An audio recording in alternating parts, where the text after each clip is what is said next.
നമസ്കാരം. News and വ്യൂസിലേക്ക് സ്വാഗതം. അയോധ്യയിലെ പ്രതിഷ്ഠാ ചടങ്ങ് BJP രാഷ്ട്രീയമായി മോദിയുടെ പ്രചാരണ പരിപാടിയാക്കുന്നു എന്ന് വിമർശനം ഉയർന്നു കഴിഞ്ഞു. അതുകൊണ്ട് തന്നെ CPIM ചടങ്ങിൽ പങ്കെടുക്കില്ല എന്ന് യെച്ചൂരി വ്യക്തമാക്കിയിട്ടുണ്ട്. മതവിശ്വാസങ്ങളെ മാനിക്കുകയും ഓരോ വ്യക്തിക്കും അവരുടെ വിശ്വാസം പിന്തുടരാനുള്ള അവകാശം സംരക്ഷിക്കുകയും ചെയ്യുക എന്നതാണ് ഭരണഘടന അനുശാസിക്കുന്ന പ്രത്യയശാസ്ത്രം. രാഷ്ട്രീയ നേട്ടത്തിന് മതത്തെ ഉപയോഗിക്കുന്ന BJPയുടെ നിലപാട് തന്നെയാണോ കോൺഗ്രസ് പാർട്ടിക്കും?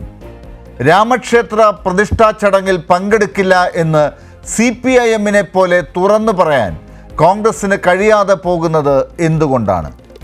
മതപരമായ ചടങ്ങിനെ സംസ്ഥാന സ്പോൺസേഡ് പരിപാടിയാക്കി മാറ്റുന്നത് അംഗീകരിക്കാൻ കഴിയില്ല എന്ന് കോൺഗ്രസ് പറയാത്തതിൽ അമർഷമുള്ളത് ആർക്കൊക്കെ? സുപ്രീം കോടതിയുടെ നിർദ്ദേശത്തെ അട്ടിമറിക്കുന്നത് ആര്? ഭരണഘടനാ തത്വം ലംഘിക്കുന്നത് ആരൊക്കെയാണ്? ന്യൂസ് ആൻഡ് വ്യൂസ് പരിശോധിക്കുന്നു. ഇന്ന് ചർച്ചയിൽ പങ്കെടുക്കുന്നവർ: CPIM നേതാവ് MP കൂടിയായ ഡോക്ടർ V ശിവദാസൻ, KPCCയുടെ വക്താവ് സേനാപതി വേണു, BJP വക്താവ് അഡ്വക്കേറ്റ് BG വിഷ്ണു എന്നിവർ. ഏറ്റവും ആദ്യം ഡോക്ടർ ശിവദാസൻ, എന്തുകൊണ്ടാണ് CPIM രാമക്ഷേത്ര പ്രതിഷ്ഠാ ചടങ്ങിൽ പങ്കെടുക്കാത്തത്?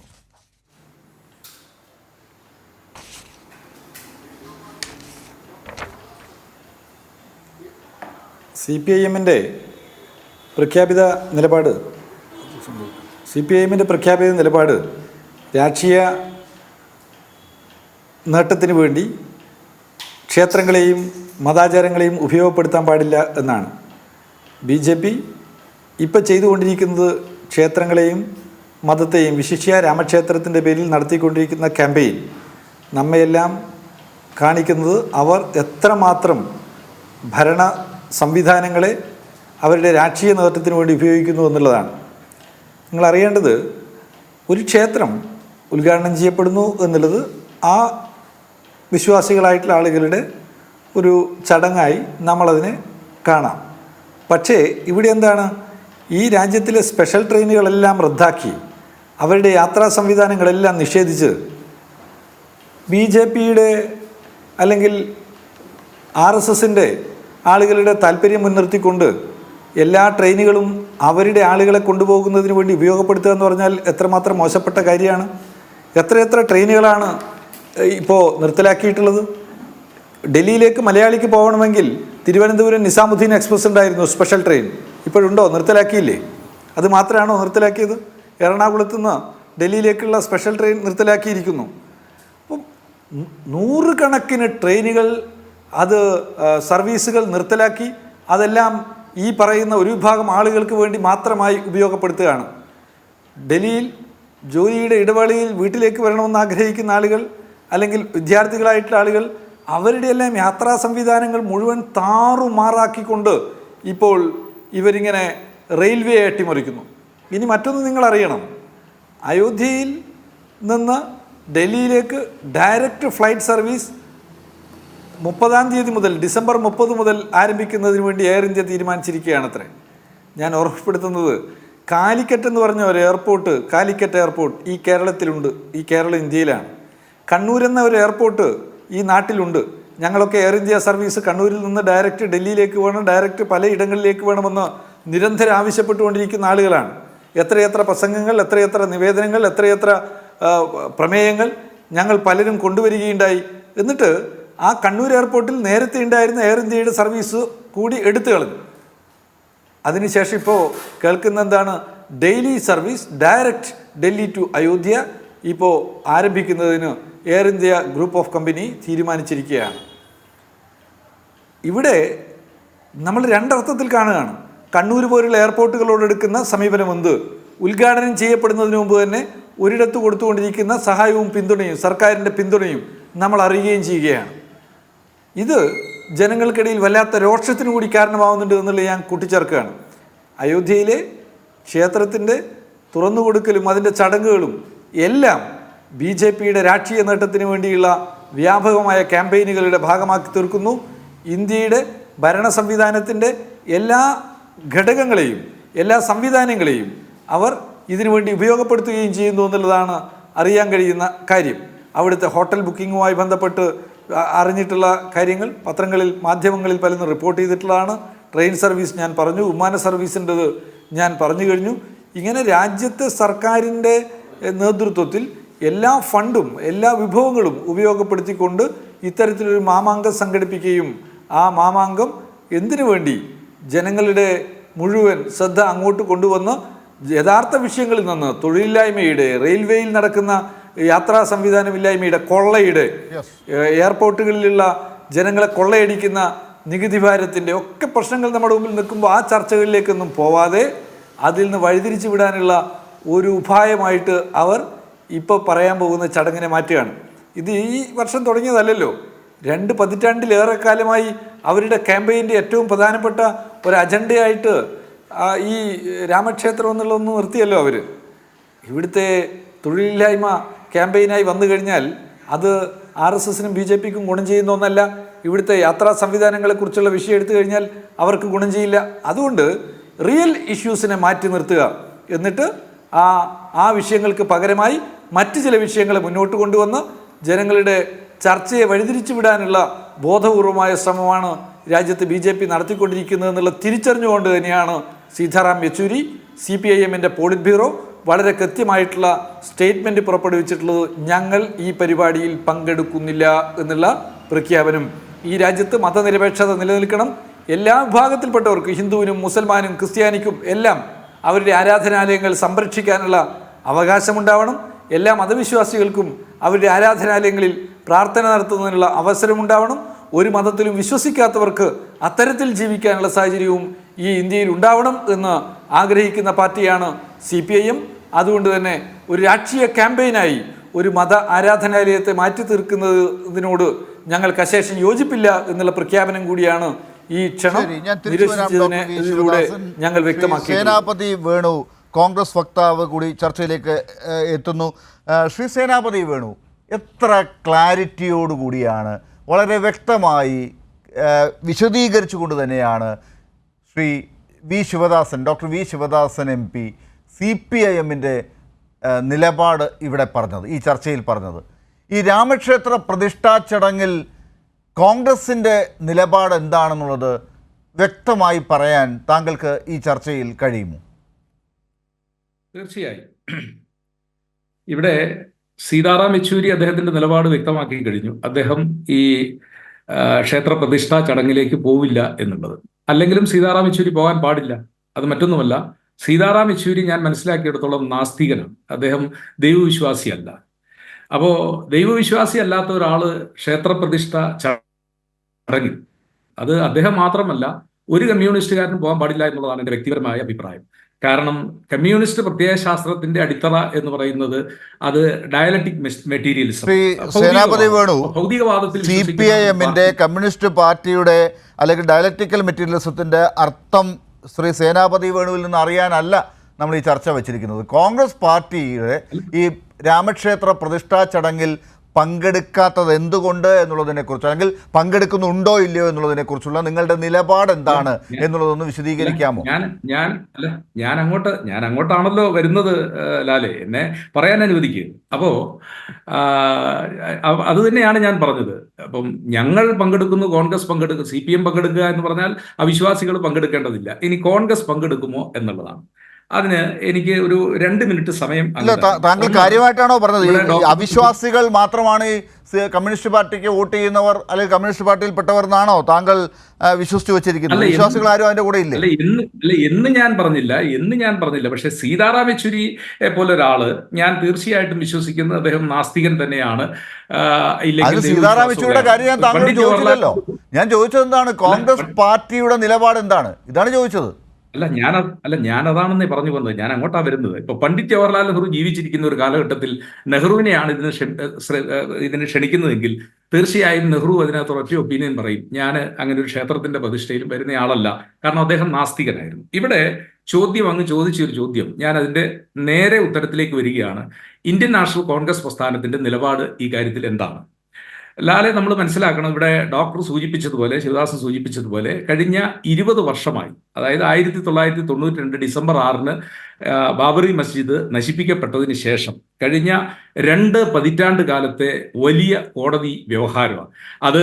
അലഹാബാദിലെ സിവിൽ കോടതി, അതുപോലെ തന്നെ UP യിലെ എന്താ പറയുക ഹൈക്കോടതി, അതും അലഹാബാദിൽ സ്ഥിതി ചെയ്യുന്ന ഹൈക്കോടതി, അവിടെ നിന്ന് സുപ്രീം കോടതി, സുപ്രീം കോടതിയുടെ ഭരണഘടനാ ബെഞ്ച്, ആ ഭരണഘടനാ ബെഞ്ച് അതിനകത്തൊരു അന്തിമമായ തീരുമാനമെടുത്തതാണ്. ചിലപ്പോൾ നമുക്കതിൽ വിയോജിപ്പുണ്ടാകാം, അല്ലെങ്കിൽ ക്ഷേത്രത്തെ അനുകൂലിക്കുന്നവർക്ക് വിയോജിപ്പുണ്ടാകാം, അല്ലെങ്കിൽ മസ്ജിദിനെ അനുകൂലിക്കുന്നവർക്ക് വിയോജിപ്പുണ്ടാകാം. അതൊക്കെയാണ് എങ്കിലും ഒരു ഭരണഘടനാ ബെഞ്ച് അതിനകത്ത് അന്തിമമായ ഒരു തീരുമാനമെടുത്തിരിക്കുന്നു. ആ തീരുമാനം എന്താണ്?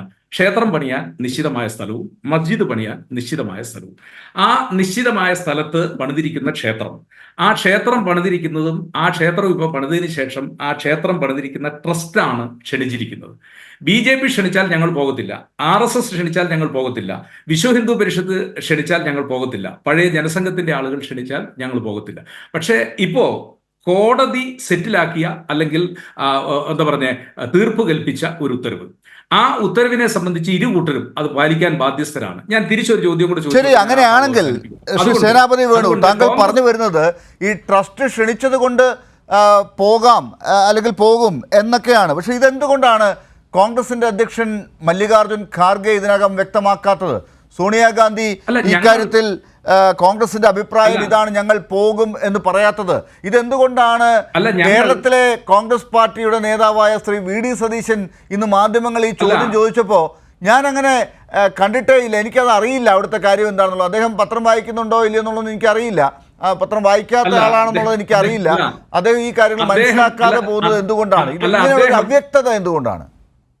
അല്ല, അദ്ദേഹം പത്രം വായിച്ചോ പത്രം വായിച്ചില്ലയോ എന്ന് എനിക്കറിയാം. ഞാനിപ്പോൾ കോൺഗ്രസ് പാർട്ടിക്ക് വേണ്ടി സംസാരിക്കുമ്പോൾ പാർട്ടിയുടെ മുതിർന്ന നേതാക്കളും ഒക്കെ കൂടിയാലോചിച്ചതിന് ശേഷം ഞങ്ങളുടെ പാർട്ടി ഈ കാര്യത്തിൽ എടുത്തിരിക്കുന്ന ഒരു സമീപനം, അതായത് സുപ്രീം കോടതിയുടെ അന്തിമ ഉത്തരവ് പ്രകാരം ആ ഉത്തരവിന്റെ പരിണിത ഫലമായിട്ടാണ് അവിടെ ക്ഷേത്ര നിർമ്മാണം നടക്കുന്നത്.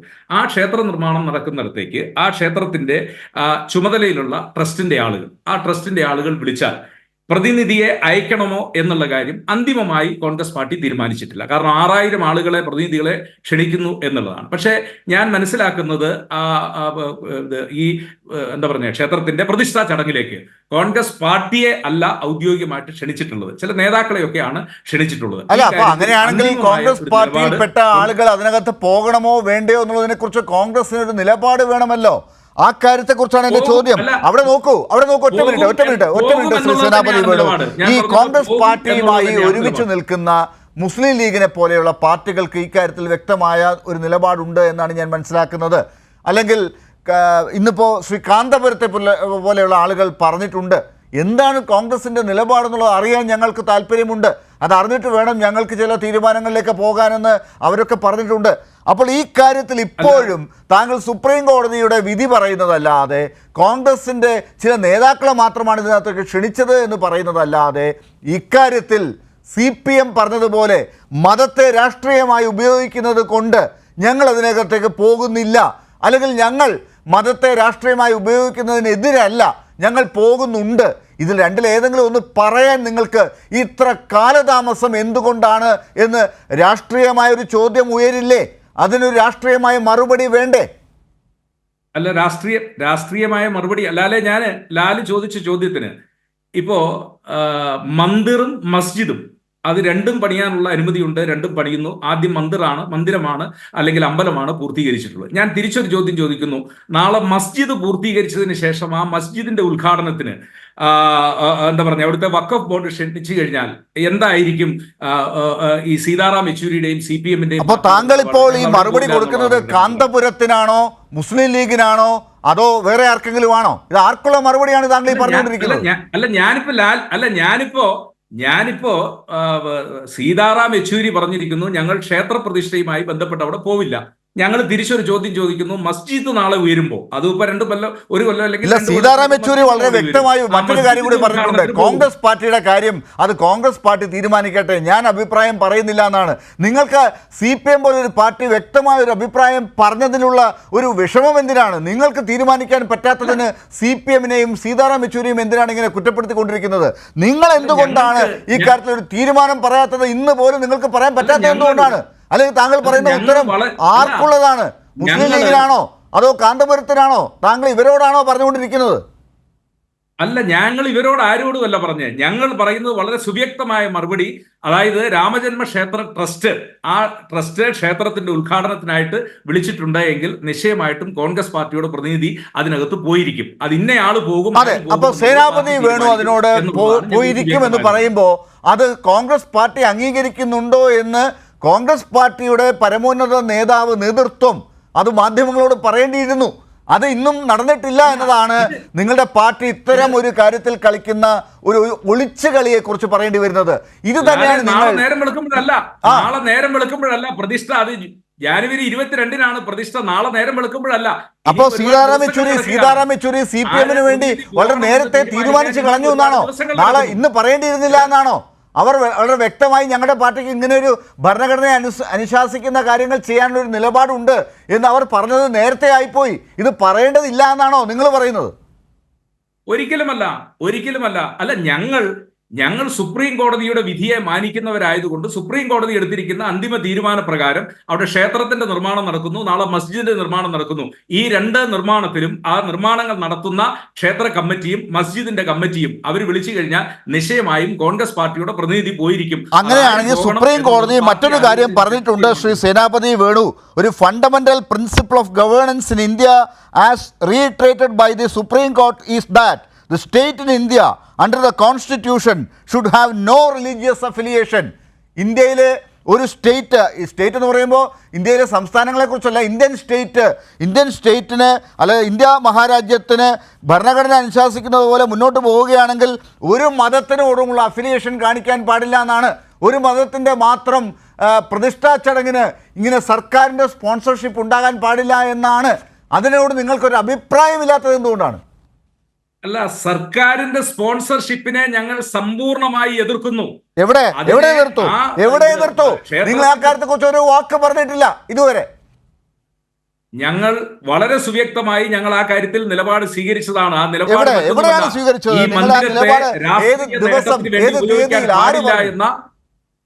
ഈ മന്ദിരത്തെ രാഷ്ട്രീയ നിലപാടിന് വേണ്ടി, രാഷ്ട്രീയ നേട്ടത്തിന് വേണ്ടി ഉപയോഗിക്കാൻ പാടില്ല എന്നുള്ള വളരെ സുവ്യക്തമായ നിലപാട് അഖിലേന്ത്യാ കോൺഗ്രസ് കമ്മിറ്റിയും ഞങ്ങളുടെ ദേശീയ നേതൃത്വവും വളരെ മുമ്പ് തന്നെ വ്യക്തമാക്കിയിട്ടുള്ള കാര്യമാണ്. അതോ ഇത് ക്ഷേത്രം കിട്ടാനായിട്ട് തീരുമാനിക്കുന്നതിന് മുമ്പ് എന്നാണ് ഡേറ്റ് പറയൂ സർ? എന്നാണ് താങ്കൾ ഈ പറഞ്ഞ തീരുമാനം വന്നത്? ഈ പറയുന്ന കാര്യത്തിൽ സ്റ്റേറ്റ് സ്പോൺസർഷിപ്പ് പാടില്ല എന്ന് അവരിപ്പോഴാണല്ലോ സ്റ്റേറ്റ് സ്പോൺസർഷിപ്പ് ഒക്കെ തുടങ്ങിയത്. ഈ കാര്യത്തിൽ ഇപ്പോഴാണല്ലോ അവർ സ്റ്റേറ്റിനെ കൂടെ ഉൾപ്പെടുത്തിക്കൊണ്ട് പ്രതിഷ്ഠാ ചടങ്ങ് നടത്താൻ പോകുന്നത്. ഇപ്പോഴാണല്ലോ, അതിലാണല്ലോ നിങ്ങളെയൊക്കെ ക്ഷണിച്ചത്. ഈ ക്ഷണത്തെക്കുറിച്ചാണല്ലോ രാജ്യം മുഴുവൻ ഉറ്റുനോക്കുന്നത്, രാഷ്ട്രീയ പാർട്ടികൾ അഭിപ്രായം പറയുന്നത്, സാമൂഹ്യ സംഘടനകൾ, മതസംഘടനകളൊക്കെ ഇതിനോട് വിയോജിപ്പുള്ളവരൊക്കെ ഇന്ന് അഭിപ്രായങ്ങൾ പറഞ്ഞു തുടങ്ങിയിട്ടുണ്ട്. അവരൊക്കെ പറയുമ്പോൾ നിങ്ങളുടെ അഭിപ്രായം എവിടെയെന്നുള്ളതാണ് എല്ലാവരും ചോദിക്കുന്നത്. ഞങ്ങളുടെ അഭിപ്രായം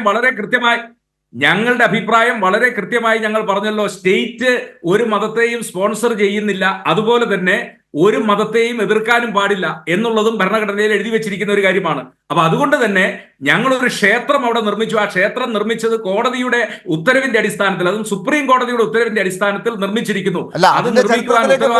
അതിന് മുമ്പുള്ള കാര്യങ്ങളിലേക്കൊക്കെ പോകേണ്ടി വരും. ഇതൊക്കെ എന്നാണ് ക്ഷേത്രം അവിടെ പണിതത്? അതിനുള്ള വിധി വന്നത് എപ്പോഴാണ്? നിങ്ങളുടെ തീരുമാനം അതിന് ശേഷമാണോ നിങ്ങളുടെ പാർട്ടി ഉണ്ടായത്, നിങ്ങളുടെ തീരുമാനം വന്നത് എന്നൊക്കെയുള്ള ചോദ്യങ്ങൾ വരുന്നത്? അതിന് മുമ്പുള്ള നിങ്ങളുടെ അഭിപ്രായം എന്തായിരുന്നു? അന്ന് തൊട്ടേ നിങ്ങളെ വിശ്വസിച്ചു നിങ്ങളുടെ കൂടെ നിൽക്കുന്ന മറ്റ് പാർട്ടികളും സംഘടനകളും സമൂഹങ്ങളും ഒക്കെ. അപ്പോൾ ഏത് വിശ്വസിക്കണം? അന്ന് നിങ്ങളെ വിശ്വസിച്ചതുപോലെയാണോ ഇന്നത്തെ കാര്യമെന്ന് എങ്ങനെയാണ് തിരിച്ചറിയാൻ പറ്റുക? ഇന്നും നിങ്ങൾ അവിടെ തൊടാത്ത ചില നിലപാടുകൾ എടുക്കുന്നു. ഇന്നും ഞങ്ങളെ വിശ്വസിച്ചു, നാളെയും ഞങ്ങളെ വിശ്വസിക്കാം. ഞങ്ങളെ അവിശ്വസിക്കേണ്ട ഒരു കാര്യവും ആ കാര്യത്തിലില്ല.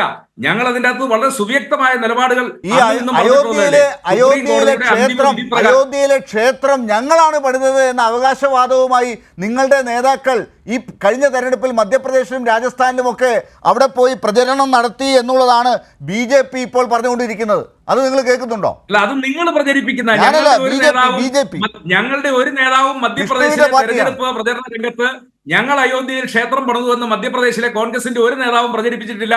ഒരു നേതാവും തെരഞ്ഞെടുപ്പ് രംഗത്ത് അങ്ങനെ ഒരു അവകാശവാദം ഉന്നയിച്ചിട്ടുമില്ല. ശരി, ഞാൻ തിരിച്ചു വരാം. അഡ്വക്കേറ്റ് BG വിഷ്ണു, മതത്തെ ഉപയോഗിച്ച് രാഷ്ട്രീയം കളിക്കുന്ന നിങ്ങളുടെ ക്ഷണം, ഈ അയോധ്യയിലെ പ്രതിഷ്ഠാ നിർമ്മാണവുമായി ബന്ധപ്പെട്ട ചടങ്ങ്, അതൊരു സർക്കാർ പരിപാടിയാക്കി മുന്നോട്ട് കൊണ്ടുപോകുന്ന BJPയുടെ രീതി, മോദിക്ക് വേണ്ടിയുള്ള ഈ പ്രചാരണത്തെ CPM ഇന്ന് വല്ലാതെ വിമർശിച്ചുകൊണ്ട് അതിലേക്ക് പങ്കെടുക്കുന്നില്ല എന്ന് തീരുമാനിച്ചിട്ടുണ്ട്. കോൺഗ്രസിനെ നിങ്ങൾക്ക് വിശ്വാസമുണ്ടോ? നിങ്ങളുടെ ക്ഷണത്തിൽ കോൺഗ്രസ് ഇതിനെ ബുദ്ധിമുട്ടിക്കാതെ, നിങ്ങൾക്ക് ബുദ്ധിമുട്ടുണ്ടാക്കാതെ പങ്കെടുക്കും എന്ന തോന്നലാണോ നിങ്ങൾക്കുള്ളത്? അതിൽ ഏറ്റവും പ്രധാനപ്പെട്ട കാര്യം, അയോധ്യയിലെ രാമക്ഷേത്രം നിർമ്മാണം നയിക്കുന്നത് ഭാരതീയ ജനതാ പാർട്ടിയല്ല, അത് ക്ഷേത്ര നിർമ്മാണ സമിതിയാണ്. ആ സമിതി അവർക്ക് ഇഷ്ടമുള്ള ആൾക്കാരെയും രാജ്യത്തെ വിശ്വാസികളെയും രാഷ്ട്രീയ പാർട്ടിയുടെ നേതാക്കന്മാരെയും പാർട്ടികൾക്കും എല്ലാവർക്കും കൃത്യമായ ക്ഷണം അയച്ചിട്ടുണ്ട്. അതിൽ വിശ്വാസികൾക്കും വിശ്വാസികളല്ലാത്തവരെയൊക്കെ ക്ഷണിച്ചിട്ടുണ്ട്. അതിൽ ആരെയും മാറ്റി നിർത്തിയിട്ടില്ല. കാര്യം ആരെയും മാറ്റി നിർത്തുന്നത് നല്ല വിശ്വാസത്തിൻ്റെ ലക്ഷണമല്ലാത്തതുകൊണ്ട് ആരെയും മാറ്റി നിർത്തുന്നില്ല. എല്ലാവരെയും സാഹോദര്യത്തോടെ സ്നേഹത്തോടെ മുഴുവൻ പേരെയും ക്ഷണിച്ചിട്ടുണ്ട് എന്നാണ് ഞാൻ മനസ്സിലാക്കുന്നത്. അതിൽ ഇഷ്ടമുള്ളവർക്ക് പങ്കെടുക്കുവാനും ഇഷ്ടമില്ലാത്തവർക്ക് പങ്കെടുക്കാതിരിക്കാനുള്ള സ്വാതന്ത്ര്യമുണ്ട്. ആ സ്വാതന്ത്ര്യത്തെയൊന്നും ഞാൻ ചോദ്യം ചെയ്യപ്പെടുന്നില്ല. ഈ രാജ്യത്ത് അയോധ്യയുടെ വിഷയത്തെ സംബന്ധിച്ചിടത്തോളം നൂറ്റാണ്ടുകളുടെ ചരിത്രത്തിൻ്റെ പഴക്കമുണ്ട്. 500 വർഷങ്ങൾക്ക് മുമ്പ് മൂളന്മാർ ഇത് തകർക്കുകയും പിന്നീട് സുപ്രീം കോടതി വിധിയുടെ അടിസ്ഥാനത്തിൽ തലസ്ഥാനത്ത് രാമക്ഷേത്രം പണിയണവും മറ്റൊരിടത്ത് ബാബറി മസ്ജിദ് പുനർനിർമ്മിക്കണമെന്ന സുപ്രീം കോടതിയുടെ വിധിയുടെ അടിസ്ഥാനത്തിലാണ് ഇത്തരത്തിൽ ക്ഷേത്ര നിർമ്മാണം മുന്നോട്ട് പോകുന്നത്. ഇതിൽ സഹകരിക്കാതിരിക്കുകയൊക്കെ ചെയ്യാം. അപ്പോൾ ഇവിടെ ഉയർന്നു വരുന്ന ചോദ്യങ്ങളും തർക്കങ്ങളും ഒക്കെ വളരെ അനാവശ്യകരമാണ്. ഈ രാജ്യത്ത് പറയുന്ന ചരിത്രത്തെക്കുറിച്ച് പലതരം തർക്കങ്ങളുണ്ട്. ഇത് 500 വർഷം മുമ്പിന്റെ കാര്യമോ അതിന് മുമ്പത്തെ കാര്യമൊക്കെ താങ്കളങ്ങ് പറഞ്ഞ് പെട്ടെന്ന് ഒഴുക്കി അങ്ങ് പോയതാണ്. പക്ഷേ ആ കാര്യത്തെക്കുറിച്ച് പല തർക്കങ്ങളുണ്ട് എന്നുള്ളതാണ് നമ്മുടെ രാജ്യത്തെ ഇന്നത്തെ രാഷ്ട്രീയ അവസ്ഥ. അവിടെ ഇപ്പോൾ രാജ്യത്തിനൊരു സർക്കാർ ഉണ്ടാകുമ്പോൾ ആ സർക്കാർ ഇത്തരം ഒരു തർക്കമുള്ള ഒരു ചടങ്ങിൽ, ഒരു മതത്തിൻ്റെ ഒരു ചടങ്ങായി മാറുന്ന ഒരു കാര്യത്തിൽ പോയി പങ്കെടുക്കണോ എന്നുള്ളതാണ് പ്രധാനപ്പെട്ട ചോദ്യം. അല്ല, ഇപ്പം ഈ സുപ്രീം കോടതി വിധിയുമായി ബന്ധപ്പെട്ടാണ് രാമക്ഷേത്ര നിർമ്മാണം മുന്നോട്ട് പോകുന്നത്. അപ്പോൾ അതിൽ അവരെ ക്ഷണിക്കുന്ന വ്യക്തികൾക്കെല്ലാം പങ്കെടുക്കാനുള്ള സ്വാതന്ത്ര്യം അവർക്കുണ്ട്. ഞാൻ പറഞ്ഞില്ല, അടുത്ത മസ്ജിദിൻ്റെ പണി പൂർത്തിയാകുമ്പോഴും ആ സംരക്ഷണ സമിതി ആരെങ്കിലുമൊക്കെ ക്ഷണിച്ചാൽ അവർക്ക് എല്ലാവർക്കും അതിലും പങ്കെടുക്കാനും ഒരു നേതാക്കന്മാരെ വിളിച്ചാൽ അവരുടെ ഇഷ്ടത്തിന് പോയിക്കോട്ടെ. പക്ഷേ BJP എന്ന പാർട്ടിയോ അല്ലെങ്കിൽ രാജ്യം ഭരിക്കുന്ന സർക്കാരിനെ നയിക്കുന്നവരോ ഒക്കെ അതിൽ പങ്കെടുക്കുന്നത്, പ്രധാനമന്ത്രി നരേന്ദ്രമോദിയൊക്കെ അതിൽ പോയി പങ്കെടുത്ത് പ്രധാനമന്ത്രിയെ പോലെ ഒരാൾ അവിടെ നിൽക്കുന്നതൊക്കെ രാജ്യത്തെ മതത്തിൻ്റെ ഒരുമിച്ചുള്ള ഒരു ഏകോദര സഹോദരന്മാരെ പോലെ എല്ലാവരും കഴിയുന്ന ഒരു അവസ്ഥയ്ക്കൊക്കെ എന്തുതരം കോട്ടമാണ് ഉണ്ടാക്കുക എന്നുള്ളത് താങ്കൾക്കറിയില്ലേ? എങ്ങനെയാണ് അത് കോട്ട സംഭവിക്കുന്നത് എനിക്ക് മനസ്സിലാവുന്നില്ല. അത് താങ്കൾക്ക് ഏത് ബുദ്ധിയിലാണ് അതിനെ ന്യായീകരിക്കാൻ പറ്റുന്നതെന്നും എനിക്ക് മനസ്സിലാവുന്നില്ല. നരേന്ദ്രമോദി ഈ രാജ്യത്തെ പൗരനാണ്, ഈ രാജ്യത്തിൻ്റെ പ്രധാനമന്ത്രിയാണ്. ഈ രാജ്യത്തിൻ്റെ പ്രധാനമന്ത്രിയെ ക്ഷണിക്കാതെ ഈ രാജ്യത്തെ ഏറ്റവും ചരിത്ര പ്രാധാന്യമുള്ള ഒരു സംഭവം, അല്ലെങ്കിൽ പ്രതിഷ്ഠാ ചടങ്ങ് മുന്നോട്ട് കൊണ്ടുപോകാൻ കഴിയുമെന്ന് താങ്കൾക്ക് തോന്നുന്നുണ്ടെങ്കിൽ അതെങ്ങനെയാണെന്ന് എനിക്ക് മനസ്സിലാവുന്നില്ല. ചരിത്ര പ്രാധാന്യം എന്ന് പറയുന്നത് BJP വിശേഷിപ്പിക്കുന്നതാണല്ലോ. അതൊരു മതത്തിൻ്റെ അടിസ്ഥാനത്തിലുള്ള ഒരു ചടങ്ങാണല്ലോ. ഒരു മതത്തിൻ്റെ വിശ്വാസികളുടെ ഭാഗമായിട്ടുള്ള ഒരു ചടങ്ങാണ്. തീർച്ചയായും അതിൽ വിശ്വാസമുള്ളവരൊക്കെ അതിൽ പങ്കെടുക്കണം, അതിൽ പോവുകയൊക്കെ വേണം. പ്രധാനമന്ത്രിക്ക് അതിൽ വിശ്വാസമുണ്ടെങ്കിലൊക്കെ അദ്ദേഹത്തിനും പോവാം. പക്ഷേ അതൊരു രാജ്യത്തിൻ്റെ സർക്കാരിൻ്റെ പരിപാടി പോലെ അതിനെ അവതരിപ്പിക്കുന്നതിനെയാണ് CPM ഒക്കെ എതിർക്കുന്നത്. ഇത് ഭരണഘടനയ്ക്ക് എതിരാണെന്ന് പറയുന്നത് സുപ്രീം കോടതി തന്നെ പറഞ്ഞിട്ടുമുണ്ട് അങ്ങനെ പാടില്ല. അല്ല, സുപ്രീം കോടതി തന്നെയാണ് രാമക്ഷേത്ര നിർമ്മാണവുമായി മുന്നോട്ട് പോകണമെന്നും അതിനുള്ള അധികാരം അവർക്ക് നൽകിയത്. അല്ല, പറയട്ടെ, കഴിഞ്ഞ ദിവസം നരേന്ദ്രമോദി പറയട്ടെ, സർക്കാരിൻ്റെ ഒരു പരിപാടി അവിടെ നടക്കുന്നില്ല. സർക്കാരിൻ്റെ പരിപാടിയാണെന്ന് താങ്കൾ വീണ്ടും പറഞ്ഞ് തെറ്റിദ്ധരിപ്പിക്കുകയാണ്. രാമക്ഷേത്ര നിർമ്മാണ സമിതിയാണ് അവിടെ ക്ഷണിച്ചിട്ടുള്ളത്. അങ്ങനെ ക്ഷണിക്കപ്പെട്ട എല്ലാവർക്കും അവിടെ പങ്കെടുക്കാനും പങ്കെടുക്കാതിരിക്കാനും ഒക്കെയുള്ള സ്വാതന്ത്ര്യമുണ്ട്. കഴിഞ്ഞ ദിവസം ക്രിസ്മസ് നടന്നല്ലോ. ഡൽഹിയിൽ വെച്ച ക്രിസ്മസ് മീറ്റിൽ പ്രധാനമന്ത്രി അവരുടെ ക്ഷണപ്രകാരം അവിടെ പങ്കെടുക്കേണ്ട. ഇങ്ങനെ രാജ്യത്തുള്ള നാനാജാതി മതസ്ഥരുടെ ആഘോഷങ്ങളിൽ പ്രധാനമന്ത്രിയെ ക്ഷണിക്കുന്നിടത്തെല്ലാം പ്രധാനമന്ത്രി പോകും. കാരണം പ്രധാനമന്ത്രി രാജ്യത്തിൻ്റെ പ്രധാനമന്ത്രിയാണ്. അദ്ദേഹത്തെ ക്ഷണിക്കുന്ന എല്ലാ സ്ഥലങ്ങളിലും, സാധ്യമായ എല്ലാ സ്ഥലങ്ങളിലും, രാജ്യത്ത് മാത്രമല്ല ലോകത്തിൻ്റെ മറ്റ് കോണുകളിലേക്ക് അദ്ദേഹം ചെല്ലാറുണ്ട്. അത് ജനങ്ങളെല്ലാം ഹൃദയപൂർവ്വം അദ്ദേഹത്തെ ക്ഷണിക്കുകയും അദ്ദേഹം ഹൃദയപൂർവ്വം അത് സ്വീകരിക്കുകയും ചെയ്യുന്നു. അതിൽ അസഹിഷ്ണുത തോന്നുന്നതെല്ലാം ബാലിശമായ വാദങ്ങൾ ഉയർത്തി രാജ്യത്ത് മതങ്ങളുടെ ഇടയിൽ ഭിന്നിപ്പ് സൃഷ്ടിക്കാൻ ശ്രമിക്കുന്നവരുടെ മാത്രം ലക്ഷ്യമാണ്. ഞങ്ങൾക്കിതിൽ യാതൊരു ഗൂഢ ഉദ്ദേശവുമില്ല. ഈ രാജ്യത്തെ സംസ്കാരവുമായി ബന്ധപ്പെട്ടുള്ള വളരെ വളരെ നിർമ്മലമായ നിങ്ങളുടെ ഒരു രാഷ്ട്രീയ സമീപനം എല്ലാവർക്കും അറിയാവുന്നതാണ്. ബാബറി മസ്ജിദിനോടായാലും രാമജന്മഭൂമിയോടായാലും ആ വിഷയത്തോടായാലും തർക്ക വിഷയമാണെങ്കിലും BJP എങ്ങനെയാണ് ഈ രാജ്യത്തേക്ക് അധികാരത്തിലേക്ക് നിലപാടിലേക്ക് വന്നത് എന്നുള്ളതുമൊക്കെ നമുക്കെല്ലാവർക്കും അറിയാം. അതുകൊണ്ടാണ് CPM പറയുന്നത് BJPയും RSSും ഒക്കെ ഇതുപോലൊരു മതചടങ്ങിനെ, ഇതൊരു റിലീജിയസ് സെറിമണിയാണെന്നുള്ള കാര്യത്തിൽ താങ്കൾക്ക് ഉൾപ്പെടെ സംശയമില്ല. എല്ലാവർക്കും സ്വാതന്ത്ര്യം വേണം, എല്ലാ വിശ്വാസികളെയും അംഗീകരിക്കണം എന്ന് പറയുമ്പോൾ ഇത്തരത്തിൽ ഒരു തർക്കത്തിൻ്റെ പുറത്ത് വന്ന ഒരു മതത്തിൻ്റെ വിശ്വാസ സ്ഥാപനത്തിൻ്റെ പ്രതിഷ്ഠാ ചടങ്ങിൽ സുപ്രീം കോടതി വിധിയൊക്കെ താങ്കൾ പറഞ്ഞതൊക്കെ ശരിയാണ്. അതിൻ്റെയൊക്കെ പുറത്ത് നടക്കുന്ന ഒരു ചടങ്ങിൽ ഒരു ഭാഗത്തിനെ മാത്രം ഉൾക്കൊള്ളുന്ന വിശ്വാസ പ്രമാണത്തിൻ്റെ അടിസ്ഥാനത്തിലുള്ള ഒരു മതചടങ്ങിലേക്ക് സ്റ്റേറ്റ് സ്പോൺസർ ചെയ്യുന്ന ഒരു പരിപാടിയായി അതിനെ അവതരിപ്പിച്ചുകൊണ്ട് പ്രധാനമന്ത്രി, UPയിലെ മുഖ്യമന്ത്രി, മറ്റ് സർക്കാർ ഫങ്ഷണറീസ് ഇവരെല്ലാം അതിൽ പങ്കെടുക്കുന്നു എന്നതാണ് ആരോപണം. അല്ല, ഞാൻ ചോദിച്ചോട്ടെ, നമ്മുടെ രാജ്യം ഒരു മതേതര രാഷ്ട്രമാണ്, അല്ലാതെ മതനിരപേക്ഷത അല്ലെങ്കിൽ മതവിശ്വാസം ഇല്ലാത്തവരുടെ ഒരു രാജ്യമല്ല. ഈ രാജ്യത്തെ എല്ലാ പൗരന്മാർക്കും മതവിശ്വാസമുണ്ട്, അതനുസരിച്ച് ജീവിക്കാൻ അധികാര സ്ഥാനങ്ങളിൽ ഏത് അധികാര സ്ഥാനത്തിൽപ്പെട്ടവർക്കും തങ്ങളുടെ മതവിശ്വാസം അനുസരിച്ച് ജീവിക്കാനുള്ള സ്വാതന്ത്ര്യം ഈ രാജ്യത്തെ ഭരണഘടനയാണ് ഉറപ്പ് നൽകുന്നത്. അത് പ്രധാനമന്ത്രിയായാലും സാധാരണക്കാരായ പൗരനായാലും യാതൊരുവിധ വ്യത്യാസവുമില്ല. അപ്പോൾ മുഖ്യമന്ത്രി പങ്കെടുക്കും, പ്രധാനമന്ത്രി പങ്കെടുക്കും. എങ്ങനെ രാജ്യത്തെ ക്ഷണിക്കപ്പെട്ട ആരൊക്കെ ഉണ്ടോ അവർക്കെല്ലാം അവിടെ ചെല്ലാൻ ആഗ്രഹമുണ്ടെങ്കിൽ ആ ക്ഷണത്തിന്റെ അടിസ്ഥാനത്തിലാണ് അവരവിടെ ചെല്ലുന്നത്, അല്ലാതെ അവർ വെറുതെ ചെല്ലുകയില്ല. ഇനി CPM പോകണ്ടേ, നിങ്ങൾ പോകണ്ടെന്നേ, ഞങ്ങൾക്കൊരു പ്രശ്നമില്ലെന്നേ. ഈ രാജ്യത്തെ ജനങ്ങൾക്ക് യാതൊരുവിധ പ്രശ്നവുമില്ല. നിങ്ങൾ പോയില്ലെന്ന് പറഞ്ഞ് നിങ്ങൾക്ക് പോകണമെന്ന് ആഗ്രഹം തോന്നിയാൽ പോകാം. ഞങ്ങൾക്ക് അതിൽ തെല്ലും സങ്കേതമില്ല, ഞങ്ങൾക്ക് യാതൊരു പ്രശ്നവുമില്ല. ആഗ്രഹമുള്ളവർക്ക് പോകാം, ആഗ്രഹമില്ലാത്തവർക്ക് പോകണ്ട. കോൺഗ്രസിന് അവരുടേതായ നടപടികൾ അവർ സ്വീകരിക്കുന്നുണ്ടല്ലോ. ഞങ്ങൾ അതിൽ ആരെയും കുറ്റപ്പെടുത്തുകയും ഞങ്ങളൊന്നും ചെയ്യുന്നില്ല. നിങ്ങൾക്ക് ഇഷ്ടമുള്ള നിലപാടുകൾ നിങ്ങൾക്ക് സ്വീകരിക്കാം. അതെല്ലാം ഈ രാജ്യത്തെ കോടിക്കണക്കിന് വരുന്ന ജനങ്ങൾ കണ്ടുകൊണ്ടിരിക്കുക. പക്ഷേ ഇതെല്ലാം 2024 തെരഞ്ഞെടുപ്പിലേക്ക് ലക്ഷ്യം വെച്ചുകൊണ്ട് 2 വർഷം മുൻപ് മുതലേ തുടങ്ങി. ഇങ്ങനെ കൃത്യമായി ഈ 2024 ജനുവരി ആകുമ്പോൾ തന്നെ ആ ഒരു പ്രതിഷ്ഠാ ചടങ്ങൊക്കെ സംഘടിപ്പിച്ച് അതിൽ നരേന്ദ്രമോദി പങ്കെടുക്കുകയും അവിടെ അതൊരു വലിയ വാർത്തയായി മാറുകയും ചർച്ചയായി മാറുകയും ഒക്കെ ചെയ്യുന്നതിന് പിന്നിൽ RSSനും BJPക്കും ഒക്കെ പങ്കുണ്ട് എന്ന് പറയുന്നതിനെ നിങ്ങൾ തള്ളിക്കളയുകയാണോ? അല്ല, അതിലേക്കാണ് ഞാൻ വരുന്നത്. അതിന് കൃത്യമായൊരു കാരണവും പശ്ചാത്തലവുമുണ്ട്. ഈ അയോധ്യ വിഷയത്തിന് നൂറ്റാണ്ടുകളുടെ ചരിത്രമുണ്ട്. 500 വർഷങ്ങൾക്ക് മുമ്പ് അയോധ്യയിൽ ബാബറുടെ നേതൃത്വത്തിൽ അക്രമികൾ അയോധ്യ ക്ഷേത്രം തകർക്കുകയും അവിടെ ബാബറി മസ്ജിദ് സ്ഥാപിക്കുകയൊക്കെ ചെയ്തു. അതിനുശേഷം നടന്ന 500 വർഷങ്ങൾ രാജ്യത്ത് സംഘർഷഭരിതമായിരുന്നു. ഈ രാജ്യത്തിന് നൂറ്റാണ്ടുകളുടെ ചരിത്രമുണ്ട്, പാരമ്പര്യമുണ്ട്. ഈ രാജ്യത്തിൻ്റെ ജനങ്ങളുടെ ആത്മാവിനോട് ഇഴുകിപ്പെട്ടതാണ് അയോധ്യയിലെ രാമക്ഷേത്രം എന്ന് പറയുന്ന കാര്യത്തിൽ ഈ രാജ്യത്തെ കോടിക്കണക്കിന് ജനങ്ങളുടെ ഹൃദയത്തിലാണുള്ളത്.